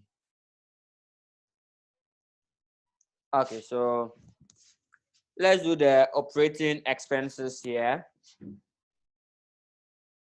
So still workings number 2. Have you seen? Workings 2. So workings number 2. Operating what? Expenses. Good. Yes, yes. With operating expenses, our aim is, in fact, we're supposed to probably write admin expense here and distribution cost. But some of the expenses, you don't know whether it will be admin or distribution. So to avoid that, those stress, why can't you go and do some workings and assemble all of them? So all the admin costs, all the distribution costs, and any other cost, you add it and get the total and push it there. Because in this question, they'll give you some of the costs or some of the expenses. You don't know whether it will be a distribution cost or admin cost. But if you call it operating cost, you have what? Insured yourself. Yes, that's a comprehensive insurance. Good. So here, the advice is this. Take your trial balance from the very first item to the very last item. If you pick that item and there's a note to it, pause, go and read the note and then get it before moving on. So you go to the trial balance. So now pick your trial balance for me. Start from the very first item to the very last. And then you'll be picking the operating expenses item. They are the admin, distribution, and any other cost that you see, which are not directly or the indirect costs. So the first on the list is director's fee, right? I hope everybody can see that. That's the first on the list, director's fee. So I'll start. Don't forget your currency, 3 zeros. So director's fee. Or the director's fee. Is there any note attached to the director's fee? No note. So it means that it is what? It is free. There's no note attached to the director's fee. So it means that it is what? Free. So that is it. Good.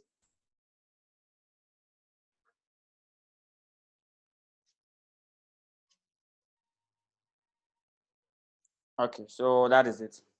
Now director's fee is what? 9,000. Good. The next item on the list, one after the others, to avoid oversight. Auditors what? Auditors fee. That's what? 6,000.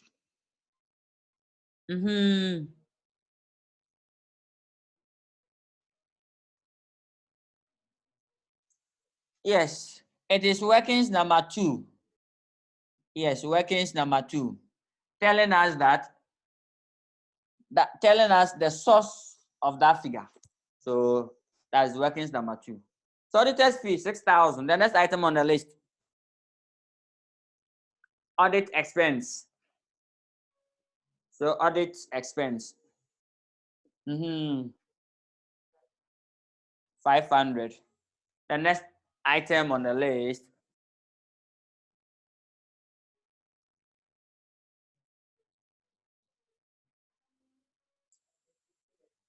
good. So there's admin there. Admin expense. Is there any notes attached to admin expense?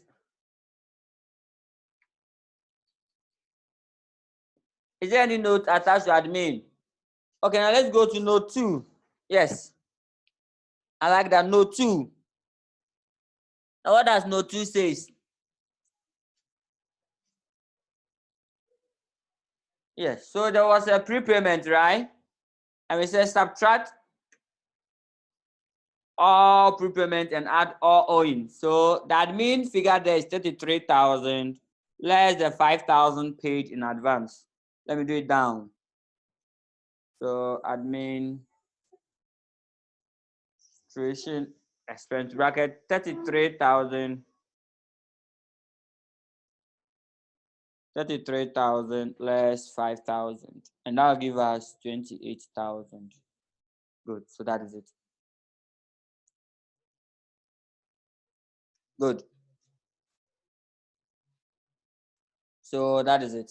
Is there any other in the trial balance? That's all. So tackle the issues in the trial balance first before you move on to the footnote. Now we are done. Let's go to the footnote. Is there anywhere they've mentioned operating expense or admin?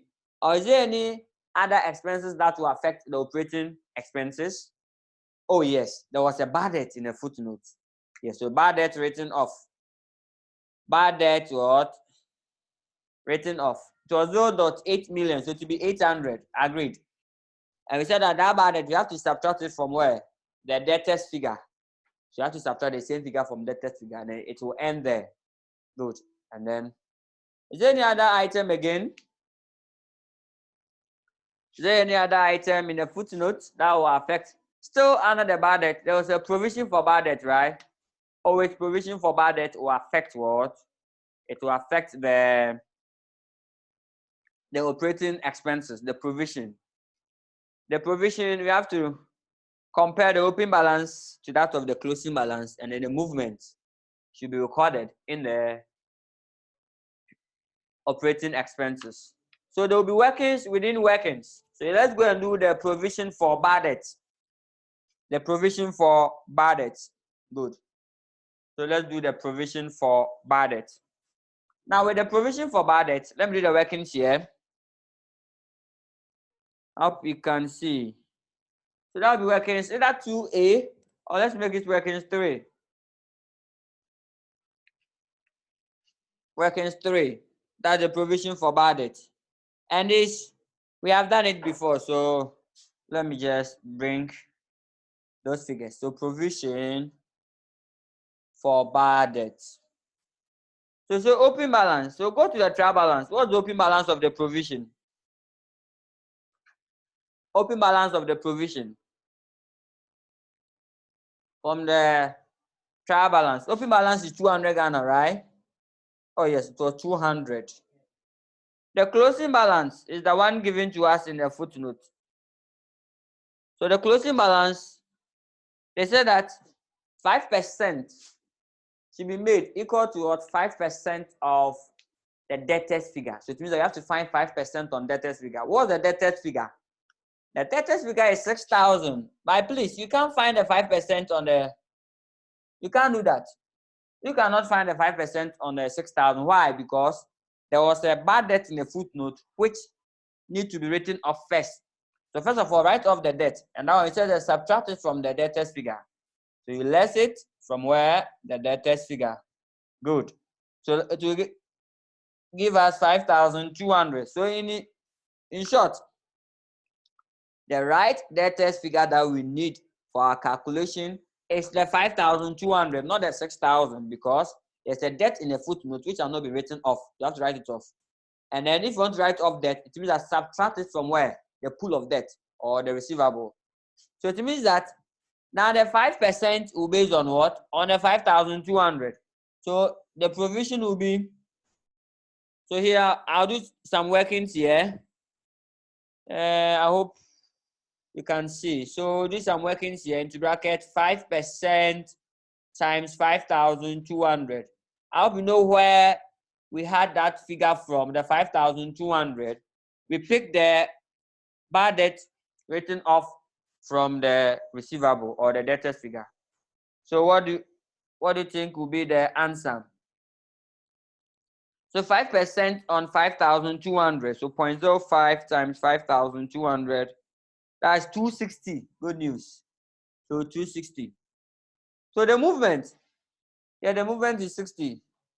And then you call it P&L into bracket the operating expenses. You go to operating expenses. So when I come here, I just have to write provision for what? For bad debt. And write 60. If like, I can tell the examiner that it is increase in provision. Increase. But if you don't want trouble, like me, if you don't want trouble, just write provision for bad debt and you are saved. If you go and write increase and the thing has decreased, you can write decrease and then the thing has increased. Come and meet us there. Oh yes. So that is it. Good. Okay.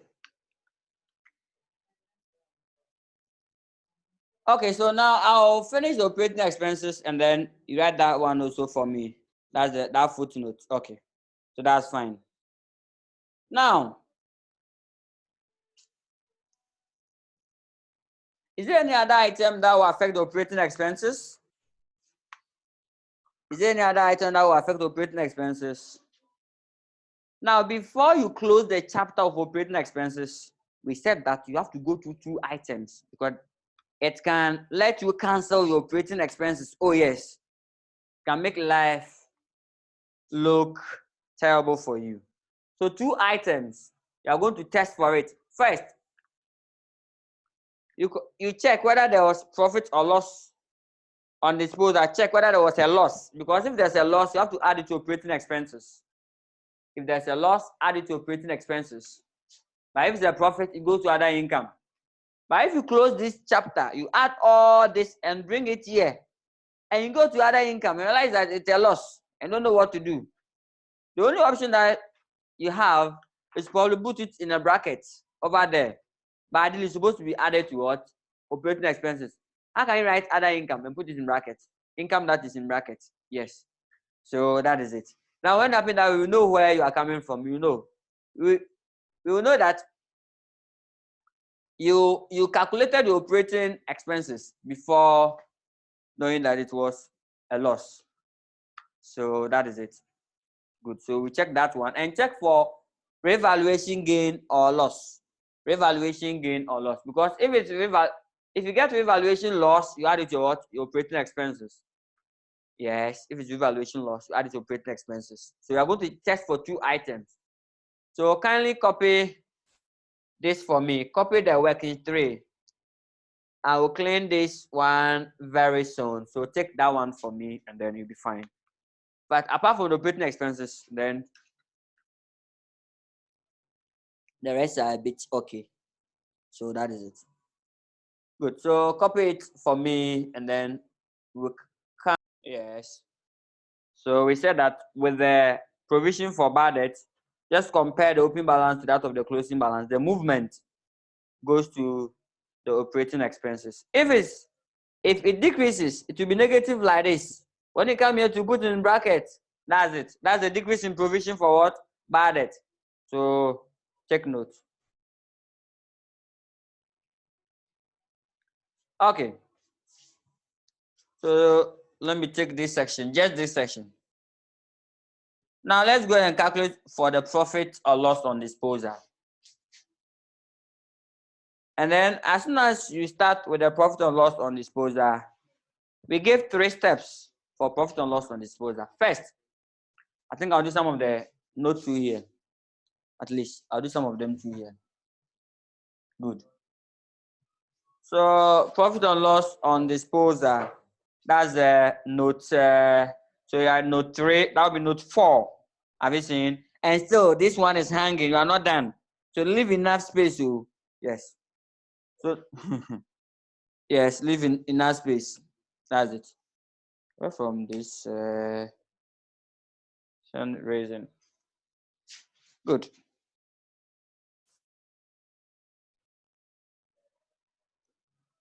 Good.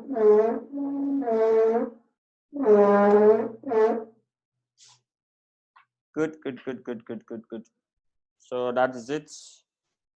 Okay, so now we can go ahead. Okay. Now we are going to do the profit and loss on disposal. So profit or loss on disposal, that's note 4 on disposal. So when they dispose of the PP, you are going to calculate profit or loss. And we said that in disposal, there are 3 steps in disposal. Step 1, don't forget, step 1, add the cash to your cash and cash equivalent. Here they've done that because it was in a trial balance, they've done it. Step 2, calculate the profit and loss. And step 3, do the thing. That's the remover. Remove cost from cost and then accumulated depreciation from where? Accumulated depreciation, and that's it. But now we are calculating for the profit or loss on disposal. We are testing it. And for profit and loss, you need only 2 items. Only 2 items. The proceeds, how much you sold the asset for? So the proceeds on disposal, and here they sold it for 3,000. It's in a trial balance. So the proceeds was what? 3,000. So proceeds was 3,000. So take note. Proceeds 3,000.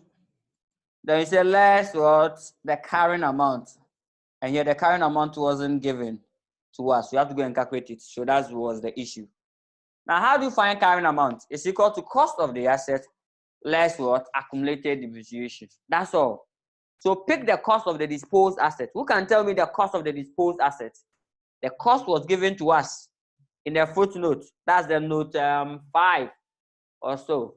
Note 5 stated that during the year, furniture costing 8,000 bought in 2015 was disposed of. Good. So the cost of the asset is what? Probably the cost is 8,000. Good.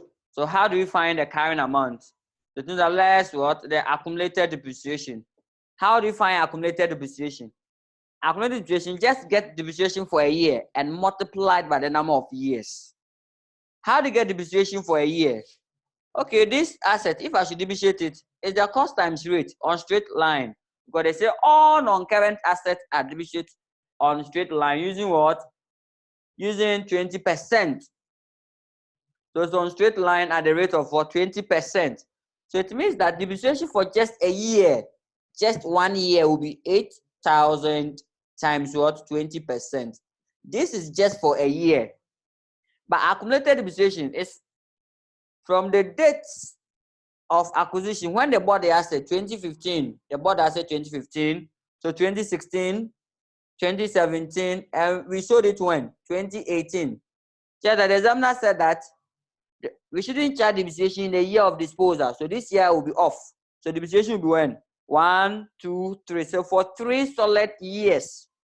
So from 2015 to 2017. So that's 3 years. 2018 is not part because none in the year of disposal. So times what? 3 years. And this will give us what? The accumulated depreciation. I hope you get that. Good. So whatever answer you get, that is the accumulated what? Depreciation. So that is it. Good, good, good, good, good, good. So you are fine. So tell me the answer and then let's probably proceed. Okay, so now you have to show working. Yes. So the cost will be, the cost of the asset is 8,000. So the carrying amount is equal to cost less accumulated depreciation. Accumulated depreciation is equal to the 8,000 times 20% times what? So times 3 years. Good. That is it. So this alone will give us 4,800, right? This one alone is 4,800, and this one is 8,000. So if I should do it like this, so 8,000 less 4,800, that'll give us 3,200. So that's the carrying amount. I've been saying with the Mpuntuo, with that of success, and then it's well. In that question, the accumulated depreciation was given straightforward, but with Mpuntuo, it wasn't given. So that's how you have to do to calculate. Good. So that is it. So now what is the profit or loss on disposal? So yeah, that's what? Loss. Good. So loss on disposal. Loss of what? 200. Yes. So here, it's a loss of 200. So that is it. Loss of 200. So you have to add your loss to what? The operating expenses. So that is it. So I'll come back here to operating expenses. That's why I've not closed the chapter. So I say loss on disposal. Then I'll refer the examiner into bracket workings number what? 4. I am at working 2. So workings 4. I'm making it here. Good. So that is it. So there's a loss of what? 200. Here, don't put it in the bracket because we are calculating expense. You have to add the loss to it. So add it. So just add it. Once it's a loss, just add it. I hope you get it. So that is it. The provision for depreciation is positive figure. Yes. No, don't put in brackets. Why? Because this is an expense and this one's an expense. So you're adding to operating expenses. So we said that if it's a loss, just add it to what? Operating expenses. So once it's a loss, add the actual figure to operating expenses, and that's the end of the game. So that's the end of the operating expenses. If it's again, it doesn't come here.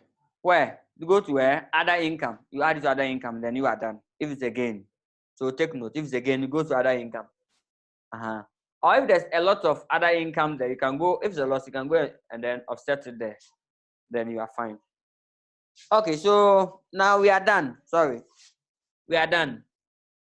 We are done with the operating expenses. So now copy the profit or loss on disposal and then sum it up and get me the total. Add all. So 1, 2, 3, 4, 5, 6, 7. So in fact, with this, the only big deal was the profit and loss. The rest were straightforward from the trial balance and a few of them from the footnotes. So have you seen that it's not unjust? So at least there'll be some little free figures there. So that is it. So now you can copy the operating expenses and then don't forget to give me the total and kindly type it on the screen for me. So get the total and then copy the profit and loss so that we'll go and do the other workings. Yes, the other workings. Right after the profit and loss on disposal, you do the thing. That's the remover. So I'll do the remover. That's the next thing I'll do. That's the workings number 5. So next, I'm going to clean all this. I'm going to clean all of this. So take note and then copy it for me nicely. Good. So welcome back. Now let me pick the answers. Okay, I can see 44,560 here. I can also see 44,560. Okay. So 44560. Good. So that is it. So let me clean this figure. Let me clean this so that I can now total the. So 44,560. That is what? That is the total operating costs or operating expenses. So as soon as you get it, don't even waste a second. Come and put it in. Yes.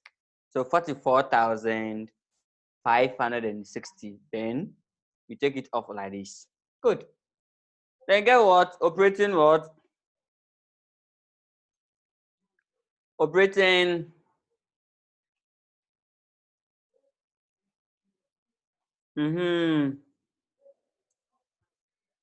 So you get operating profits.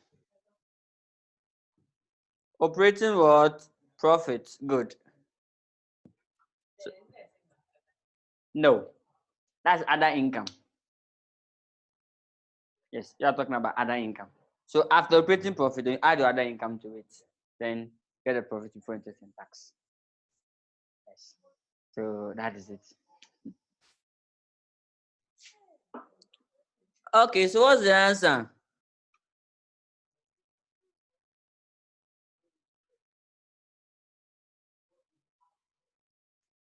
Good. The answer. Okay, someone have a question. Let's go and pick the question and see. Someone have a question. I think Madam Gloria have a question. Kindly ask the question.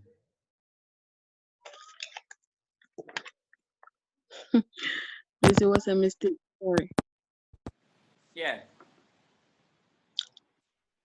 The reason of the hand was a mistake. Sorry. Okay.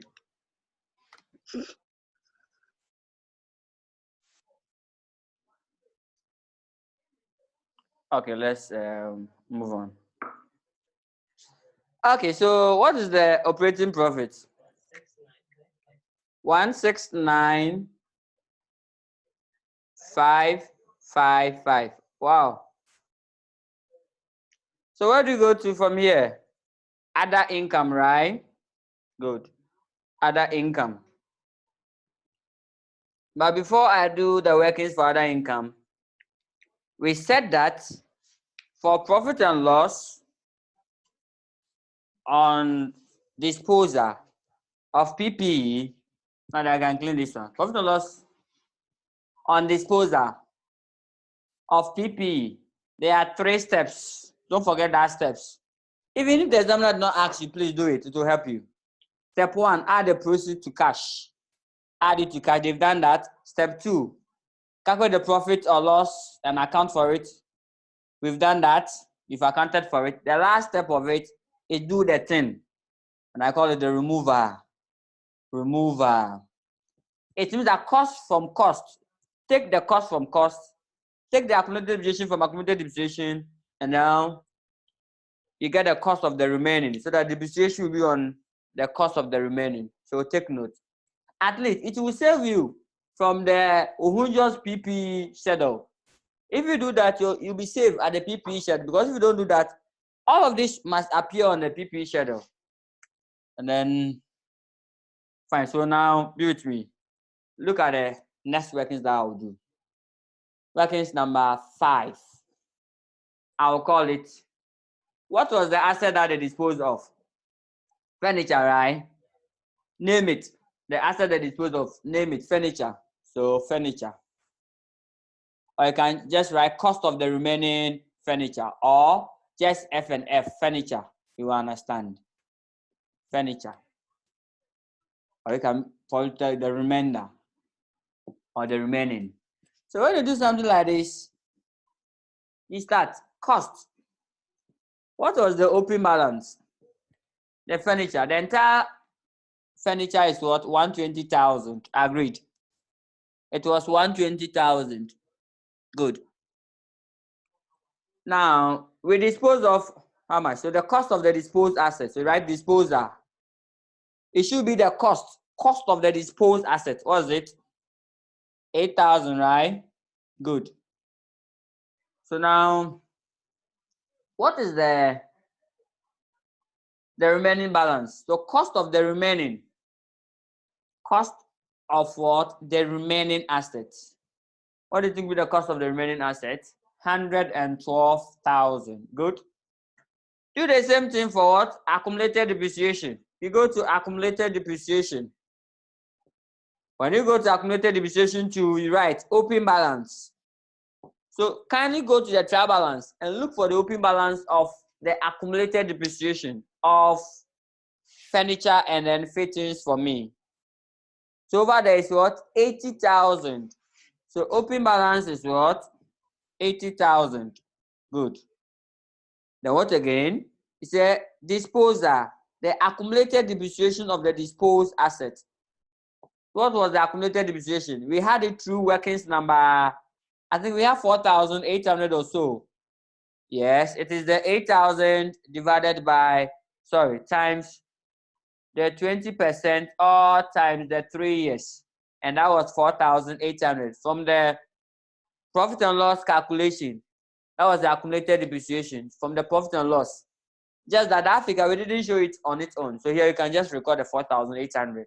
So when you go there, just go and then calculate only this, because the other section we make it 8,000 because we are looking for the current amount. So we say the cost less the accumulated depreciation. So now when you go, just pick your calculator and calculate only this aspect. It will give us the accumulated depreciation and come and put it here. You don't need to show the workings again, because you might not probably mark the workings 2 times. No, don't do workings 2 times. Whatever you show workings on it already, don't repeat that workings. Just pick it. Okay? Because if you like, oh, okay, you need ticks. So the workings, if you meet it like 5 times, all of them show workings. Only one we marked for you. The remainder one, no. So in fact, you are subtracting, no. So remover. It means that cost from cost, accumulated depreciation from accumulated depreciation. So what do you get? You get 75,200, right? Is that so? Yes. So that's what the accumulated depreciation of the remaining assets. Accumulated what? Depreciation of the remaining assets. Accumulated depreciation of the remaining assets. So that's workings number 5. It's very important.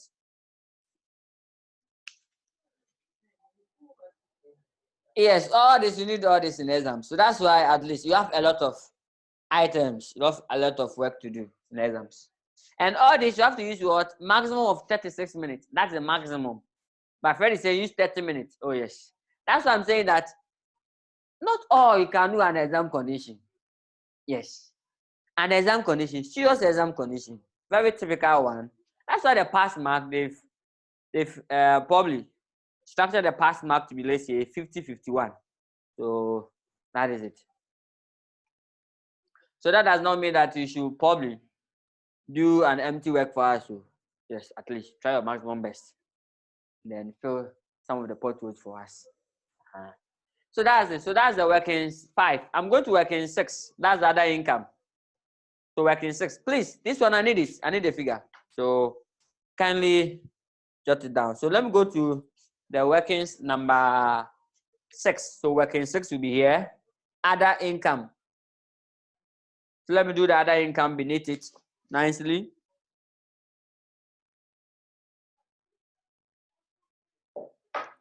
Other income.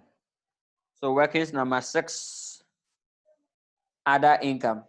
Now we said that the other income, it's comprised of what? All revenue that you have earned, which is not coming from your direct trading. That's the other income. So they include investment income, profits on disposal. The what again? But here we had a loss, so it won't come here. Then, what again? Oh yes, rental income, if there's any rental income. Or it is only one. If the other income is only one, don't need to do working, so just show it on the face, then you are done. If the only one, you're just doing one workings, no. I won't advise that because time will not be there. Because this one is on your page 4. You are going to open to page 4, do the workings, only one item. When I carry that one item on the face, no, I'll disagree. So if the other income in this question is only one, you just carry it there as one. So check for me if the other income in the question is only one. Confirm. You go to a trial balance. Look through from very first one to the last item. Is there any other income? That's investment income. If you have investment income there, and there was no note to it, which was a free figure. So what do? Bring it here. Of what? 24,000. No note. So that means I won't do it. So good. So no more working 6 because it is only one. If it's only one, I don't need to do workings. So probably I can just write investment income here on the face. One line item.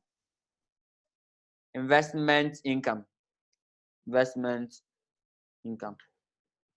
Please, once you've not done the workings, don't come and write the 24 against the investment income. Something like this. Okay, so the other income is 24. This one I want to understand. Other income, what resulted the other income? What caused the other income? So tell us. If you don't want to able to, that 24, if it's here, then go and do some workings and write investment income. But that one I don't like it because it's a waste of time. If you're reporting on your company's performance, you can do that in reality. But exam time is not there. In reporting, you have the whole day, the whole week, the whole month for yourself. So exams, no.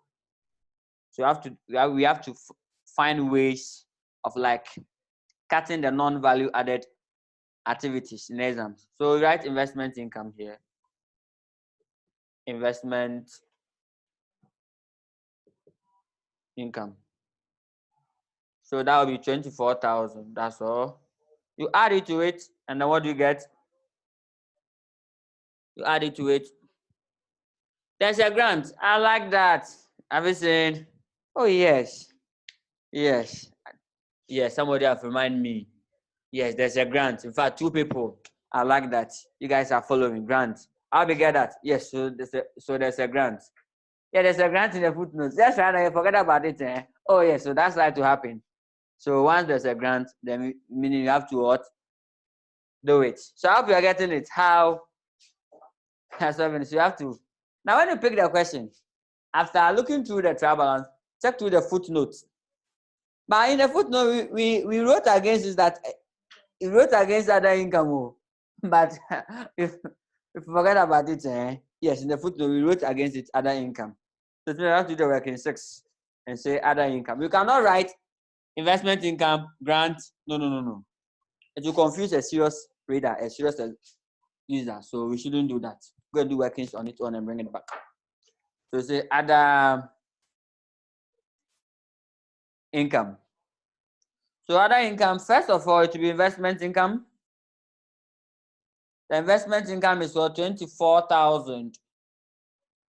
And then we said that the grant, good, I like that, the grant. So it will be 20%, sorry, it will be 80%. 80% times the 2,000. That will give 1,600. So therefore, the total will be what? 25,600. Thank you. Thank you. So that is it. No question for me so far. So I hope you get it. Good. So why 80%? Because we reasonably expect to receive 80% of the amount, the promised amount. That give 1,006. So putting together 25,600. So other income, workings number 6. Open a bracket, examiner. Please go to my workings number what? 6. So that's where you can find it. And that will be 25,600. And then before we can underline it. Good. So what do you get if you add it? So 169,555 plus 25,600. That's 195,155. That's so. Is that what you had? Everybody. Good. So 195,155. Try and then confirm the figure. Yes. So that when you're doing the revision, you probably know where we pick the figures from. Good. So what's the name given to that profit? We call it what? Profit before what? No, I disagree. Before what? Interest. And what? Tax. Yeah, so profit before interest and tax. So that is it. Profit before interest and tax. So that's the 195, 105, 155. Okay. So if this profit is before interest and tax, the next item was the interest expense. That's what we call it what? Finance cost or the interest expense. Either interest expense or the finance cost. So finance cost. This one is on the loan, the debenture, the 18%. The 18% debenture. So you pick your calculator, 80% on 100,000. That'll give us 18,000. And don't forget to show the workings. So in bracket, 18% times what? Times 100,000. Please, the workings are important too. Don't ignore the workings. Why? Because we like this. One tick, another tick, and then the third tick. But if you just punch the figures on the calculator and throw in the answer, don't worry. You will send 2 ticks home. Oh yes, you send 2 ticks home. And let's assume that when you are punching it, by mistake, the family members, they were there. They were in the exam room with you. Yes, the other people were in the exam room with you. So it happened that instead of you punching 100,000, you punch only 10,000. But if written what? 100,000. So do that, the final answer will be 1,008. Wow. What happened that way? This shall be wrong. But at least, these 2 ticks will save you. These 2 ticks, they are far, far better than this 1 tick. So they will save you. But you are the type that you throw in the answer. In fact, it is wrong. It is what? Wrong. And then you lose everything here. So that's why the workings are particular. I like it. So please make sure that you show all the relevant workings for us. So that is it. Okay, so that's all. In fact, the finance cost, it includes interest on loan, interest on debenture, bank interest, and then interest on overdraft, and on unwind for discount. All of these form the finance cost. So if you have it in a question, just summarize it up as you've done for the other income, and then you are done. Good. So now let's move on. Do you add or you subtract? Good, you subtract. But there's 14,000 on the trial balance representing debenture interest. It means that that's what they've paid. Anytime you see Okay, the part of the board is not coming clear. Which section? Okay, yeah, it's true, it's true. So it should be like this. Good. So that is it. Good. It should be like this. Sorry, okay. Okay, so that is it. Sorry. Now, on the same trial balance, you can see the venture interest 14,000. Anytime you see interest in the trial balance, that's what they've paid, whether the paid is there or not.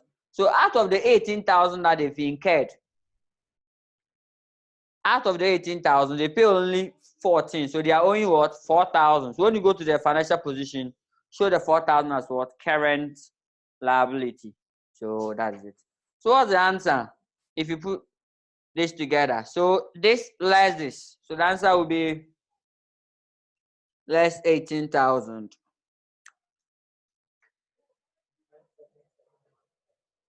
So 177,155. Good. And what's the name given to it? What's the name given to it? Profit before tax. So profit before tax. Profit before tax. Good. So if this profit is before tax, where do you go? Income tax what? Expense. So income tax expense. So that's the next thing. Income tax expense. As soon as you go to income tax expense, just be singing because you're almost done. Oh yes, you're almost done. Yes, you're almost done. Yes, and you have to be fast. Please, if you solve question and solve question and solve question and solve question after question after question, and in fact after question after question, when you go, you can use like 20 minutes to finish it instead of the 30 minutes. Yes, because you'll be fast. Don't forget that the overspeed kills the fastest rat. So the more you are running fast, accuracy should also be key. Oh yes, because if you are fast and you are accurate, in fact, then you are champion. So income tax expense, let's go and calculate it. Oh, it's so simple and then it's okay. Please, I'll clean this session, so get this note done for me. So get a calculation of this note, get it done for me. The note 5, I'm going to clean the note 5 and the note 6. So make sure that you write the note 5 and then note 6. So I'll clean it. Yes. The remover. But please, I'll call this figure. So when I ask you, kindly give it to me. Oh, and I ask you the cost of the remaining furniture is 112. The accumulated depreciation of the remaining furniture is 75,200. So when I call for them, kindly give it to me. Can I clean them? Go in. Okay. Go on. So I clean it. It's going slowly. Slowly. Oh yes. Yes, slow. I'm doing it slow so that at least if you are copying. Yes. Okay. Okay. Good. Okay. Now dear. Fa. Good. We are done. Okay. Now we are in note. It was note 6, so we are note 7. Wow. Note 7. Income tax expense. So income tax expense. So the income tax expense, we said I see U or O and then the D, you are done. Adding these 3 items together, you are done. So let me do it here. So C, the issue is that when you go to the U, the under or over, you can't get under and over at the same time. So leave it empty. Because if you go and write under or over, and you expect me to choose, or you expect us to choose the under for you, no. So please. So I'll leave a space and go to the deferred tax. Until I know that it's under, I'll come and write the under boldly. If I know that it's over, I'll come and write the over. So take note of that. So deferred tax movement. Deferred tax movement. So now let's go to the note Note 3, that's where the income tax note is. So this is the second time of us we're going to read that note. So let's go. That's the second time. We've read it first. We're going there to go and pick the item. So when they start reading, or when I start reading, take notes. Or do I even have the question? I don't even have the question. So you can read it yourself. Yes. So the corporate tax provided for and paid in 2017 was 2 million. Good.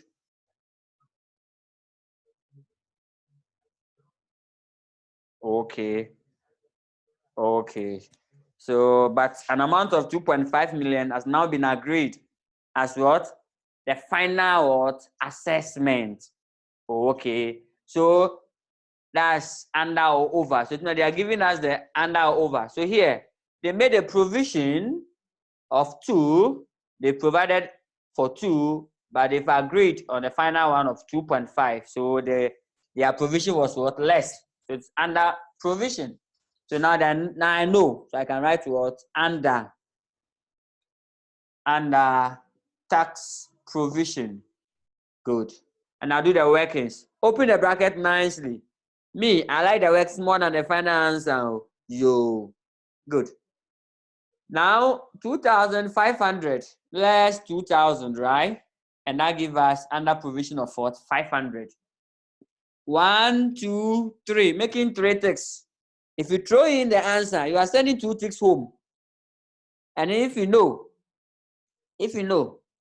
the value, or if you can access the value of 1 tick, if I've gotten, let's say 48, 49, yes, and then for the bankers, getting like 50 before, you will appreciate the value of 1 tick. Oh yes, you appreciate the value of 1 tick. Because if the ticks are, let's say here is 1, 2, that two ticks, they can probably team up another 2 ticks somewhere. If you should add up all the ticks that you excluded them, they'll probably add up and you're getting like 5 marks. And adding the 5 marks will let you jump the accounting boundary.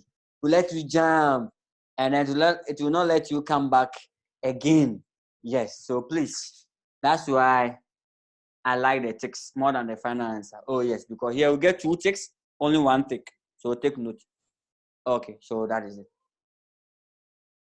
Good. Now let's move on. Now continue reading. Let's see.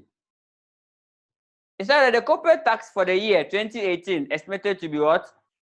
4 million. That's the C. So we write corporate tax. So I'll just add the corporate to it. So corporate tax provision. So 4. That'll be 4,000. And please don't forget your 3 zeros on top. So that'll be 4,000. Then you go to the deferred tax. So the C current year tax provision is what? 4,000. Under tax is 500. Under we say you add. Under you add, over you subtract. How do we get that? Yes, under, add, over, subtract. Under means an expense, because last year the income tax that we charged was lesser than the actual one. So last year for next year we charged lesser amount. What do? Let's come here and what? Top it up. It's not because it's an error or it's a mistake. No, it's not a mistake. Because we cannot tell the right tax, the tax that we should pay. So that is it. Okay. Now let's go to the deferred tax. Now with the deferred tax, they will give you the accounting base and then the tax base for you to calculate the temporal difference and then the deferred tax. So now let's go to the deferred tax and then we almost done.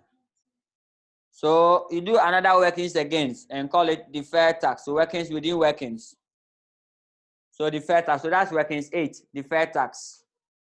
Just bring the open balance. Go to the trial balance. The open balance is there. On this trial balance, the last item, and it was 400. So I'll bring the 400 here. That's the open balance of the deferred tax. If you go, there's no open balance, just put dash there. Come to the closing balance. Always the closing balance is in the footnotes. It's the temporal difference times what? The tax rate. How do you get the temporal difference? The temporal difference is the accounting base less what? The tax base. So let's go there.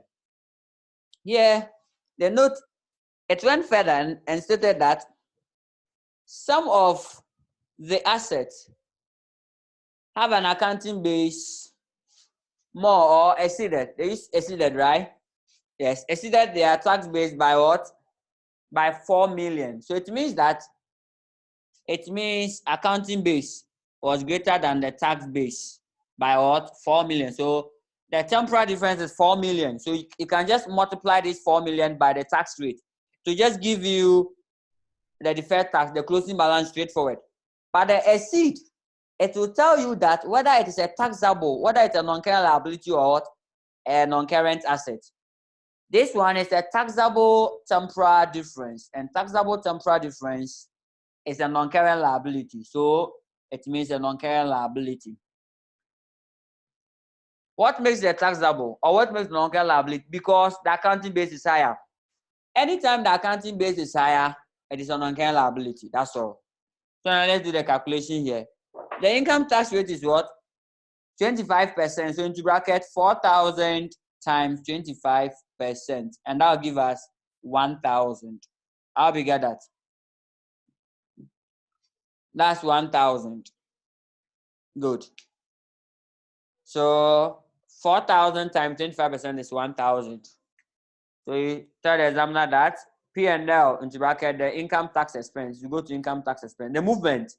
Open balance is 400. Closing balance is 1,000. So the movement is what? 600. It's positive. How it is? That's the same way you have to carry it to the deferred tax calculation. How we get it? So that is it. So when I go to the deferred tax calculation, I'll put 600 there. How we get that? So that will be 600. Then I'll put it together, and then that's the end of the game. So when I add 4,000 plus 500 plus 600, so that will give me 5,100. Now the accounting treatment, this one is an income tax expense. So to go to the P&L, this one it will not go anywhere again.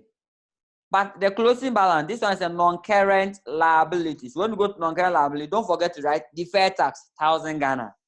So when you go to the balance sheet, yes. So that is it. Good. So the income tax expense coming from note what? Note 7. And here the deferred tax is coming from note 6. So that is 5,100. When I take it off, what will be the answer? So 5,100. Let me see if I can see that 5,100 there. Oh, yes.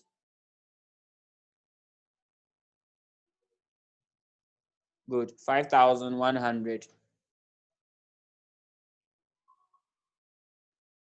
Good. So, yes, we said that the sum of this is the income tax expense. So that's what will come here as what? Income tax expense. And then it ends there. This one goes to the financial position as what? Current liability. Current liability. But here, I'll do some workings on it. So I'll walk you through those ones. And then this, with the deferred tax, the closing balance is what? It is a non-current liability. The closing balance is a non-current liability. And then the corporate tax, if it's in a footnote, it's a current liability. But if it's in a trial balance, it ends there. That's the tax computed on taxable profit. So that is it. Good. So what's the profit after tax? As soon as I get the profit after tax, then you are almost.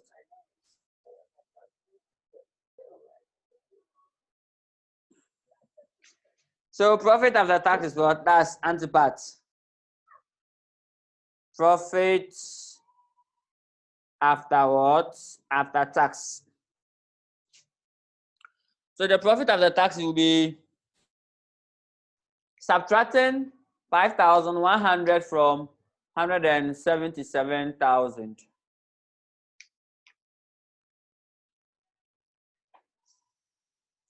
Good. So that will be 177,155 minus 5,100.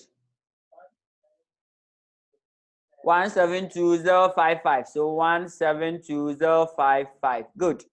What again? You go to the other comprehensive income, OCI, and check whether there's revaluation. Oh yes. So calculate for the revaluation gain for me. Revaluation. Revaluation gain. Oh, that bit is not coming. Good. So revaluation gain. So calculate for the revaluation gain for me. So revaluation gain. Please, if it is a loss, if it is a loss, you have to add it to operating expenses. So if it is a loss, you go to operating expenses. So here, pray hard that it should be a gain. In fact, this question is a gain. So that's why I place it here. If it is a loss, it means that if it is a loss, our operating expenses, yes, what's the operating expenses? Yes, this figure is wrong. This profit is wrong. This profit is wrong. This guy is wrong. This guy is wrong. So you have to go back and go and change. So that's why I said that before you finish, you close the chapter of the operating expense. Make sure that I test for 2 items. Test whether there's no what loss. Test whether there's no revaluation loss. Loss on disposal and revaluation loss. If these 2 are not there, then you are safe. So let's go and calculate the revaluation gain or loss. I'm going to claim the income tax workings. So take notes of the income tax. I hope it is clear. Good. I like that. I like that. I like the figures that you are giving me. Good. So income tax is about to leave the system. Go in. Go in. Okay. So gone. So the revaluation gain or loss, we are going to calculate it. Revaluation gain or loss. And look at how we are going to calculate it. Very important. And that's the end of the profit and loss. In fact, and that's the end of the profit and loss. Then you will try the balance sheet or the financial position for me.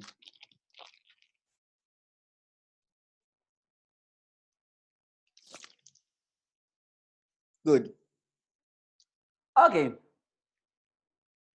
What was our last workings? I think workings 8, So workings number 9. Wow. Revaluation gain or loss. Revaluation gain or loss. At the inception, you don't know whether it's a gain or loss, except those would what? Oh yes. The other people, for them, they can know it out of time. Not in accounting. So evaluation gain or loss. Here to you compare 2 items, you are done. Pick the asset that was revalued. Compare 2 items. Is the fair value or the revalued amount less what? The current amount. Good. So take note. And here to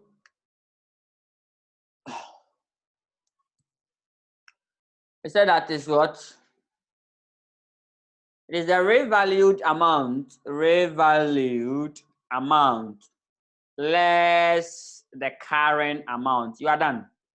That gives us the revaluation gain or loss. Now here, before you go that, I gave the 3 steps there. Step 1, step 2, step 3. First, check whether the revaluation was done at the end or at the start of the year. So you check for me. That's the last note. That's the last footnote in the question. So check for me the last footnote.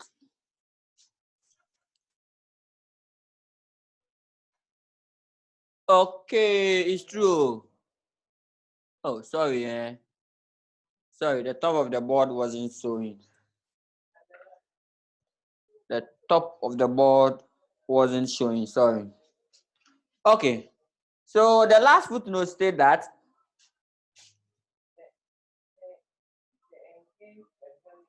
the company engaged a valuer.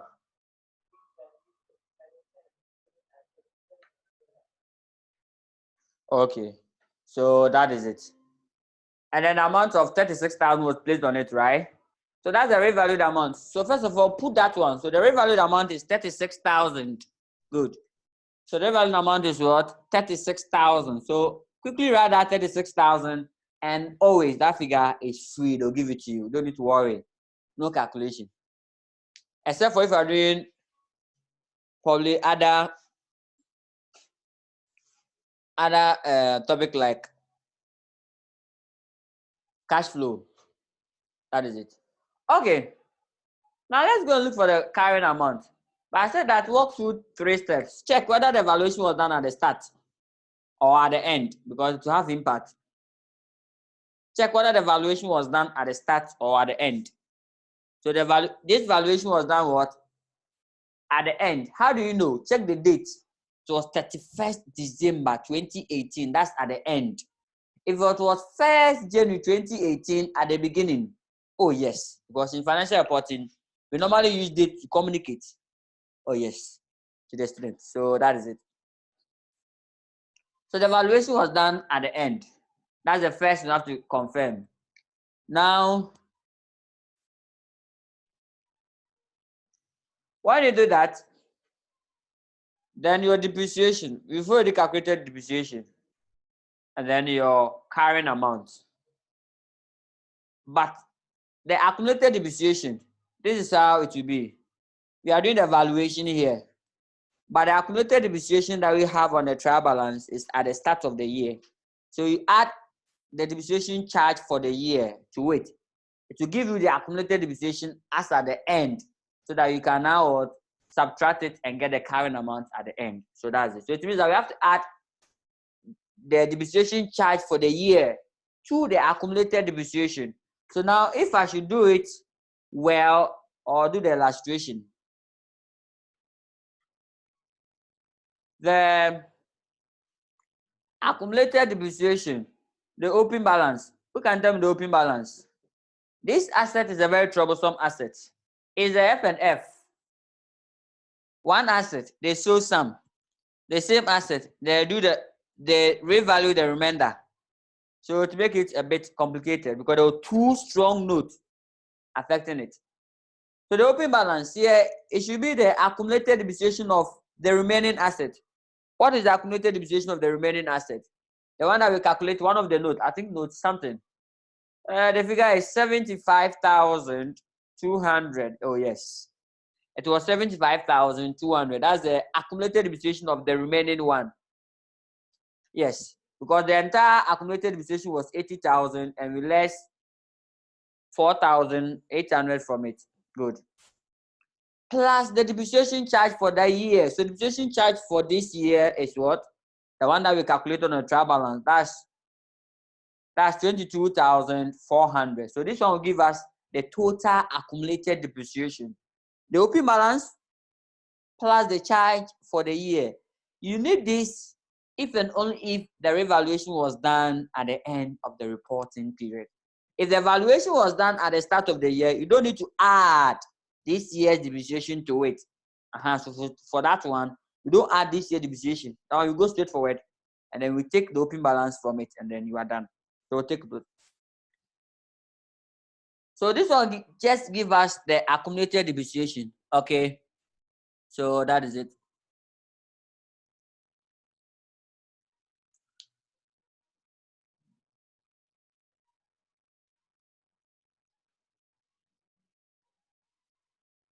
Okay, so that is it.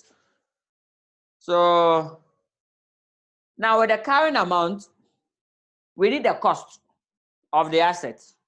What's the original cost of the asset? And the cost, you have to pick the cost of the remaining. So the cost of the remaining asset is what? 112,000, right? Good. Carrying amount is equal to cost less accumulated depreciation. Don't forget that this furniture, they sold some. So you have to pick the cost of the remainder, and that's the 112. Now, less the accumulated depreciation. Just that this accumulated depreciation, I think I have to do that working somewhere. So the carrying amount of the remaining assets. So carrying amount of the remaining assets. Good. So say cost of the remaining from one of the workings was 112,000, because the entire asset is what? 120, they sold 8. So that is it. Cost. Now, what is the accumulated depreciation? So accumulated depreciation. The open balance of it, or the remaining opening balance was 75,200 plus the depreciation charge for the year. So charge for the year. What is the depreciation charge for the year? The charge for the year is what? Is 22,400. This is the figure that we place in the cost of sales. So go to cost of sales calculation. Depreciation of F and F. That's the figure. So you've already calculated it. I hope you get that. Good. Okay. So when you add this, what do you get? So you get 677. So you get 77,600. So that's the total accumulated depreciation. So 77,600. And finally, when we take it off from the cost of the remaining, so you get the current amount of the remaining. Current what? Amount of the remaining. And that will give us, can tell me that figure? And then we are almost through for the day. We are almost done. We're almost done. Yes, we're almost done. Let me wrap up. So 112,000. Yes, less what? Now less 77,600. That probably give us 34,400. So that's the current amount of the asset. 34,400. Is that so? Is the figure correct? There's. I like that. I like that. There's an error there. There's an error there. In fact, there's an error. Yes, 75,200 plus 22 to not give us what? 77 to give us what? 90. So take note. To give us 90. Good. I like that. So you change the figure, right? Oh, yeah. So 90. So 14,400. 14,400. So that's the current amount. Now, when you come here, then come and put it here, 14,400.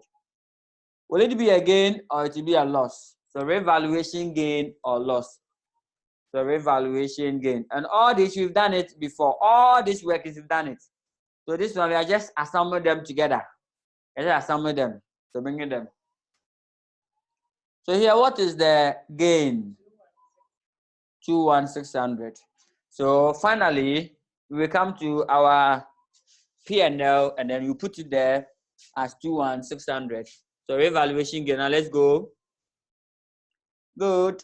I hope all parts of the ball is showing. So revaluation gain, workings number 9, 21,600. You put it together and you balance it off and you get a total comprehensive income.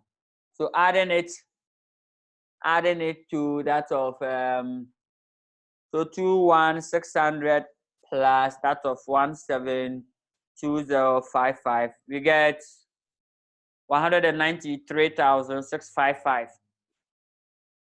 193,655. Good. So that is it. Okay, so we call it total comprehensive income. Total or comprehensive income. And that's the end of the game. And this is how far the good Lord will bring us. So thank you very much for coming. Now let the balance sheet.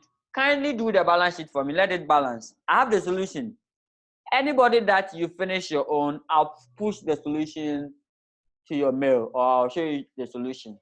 Oh yes, balance it before I put the solution to you. Or you don't worry, I'll push it. I'll put the solution to your mail.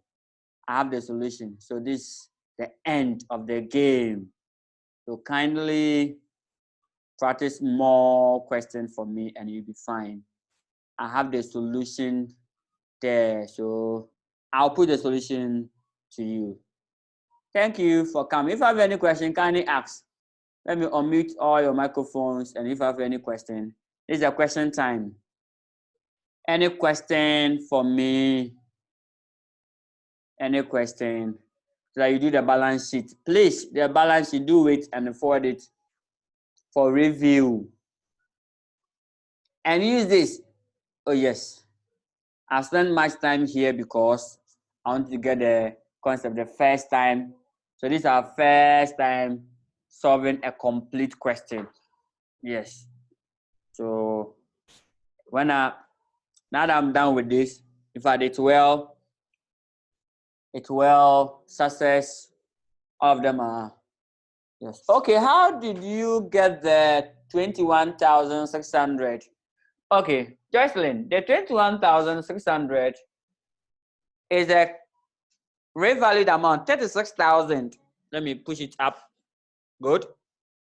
The revalued amount of 36,000 less the carrying amount. So 36,000 less 14,400. That gives us the 21,600. How do you get this? This one was, you get it by this, and then you are done. So that is, so take notes of that. I hope you get it now. Any question? Question time, understanding time. So now that is it. Question time. Just that, unfortunately for us, this is how far the good Lord will bring us. Oh yes. So kindly go through for me and then you'll be fine. Kindly go through for me and then you'll be fine. If there's any question. Now that we are done, but I have about 9 questions in the handout. The handout, please. All the questions, they are yours. So let's go through. All the questions are yours. Now that I'm going to the question. So this is a question 3. So don't forget the question 1 and 2 fully. Then go to question 4. Go to question 5. And then do as if you are doing or not doing. Please, the one I want everybody to do, I'll pick it up, is I think question 9 or so, the last question. For the last question. The very last question. The extremely last question. Good. So the last question. Yes, this very one. Try it for me and then you'll be fine. Try this question. When everybody solve it, I'll pick it up and solve it. Note. Total comprehensive income. I will solve this question if everybody has tackled it. So take notes. And it is highly examinable. So take note for me. But it's your past question. Your April 20, October 20, October 2017. Yes. The October 20, yes, October 2017. So that is it. Okay, question time, understanding time. This is how far the good Lord will bring us. So if you have any question, kindly ask. I hope, Jocelyn, your question was answered well. So now you get how you had a 21,600. Oh, they started leaving the class.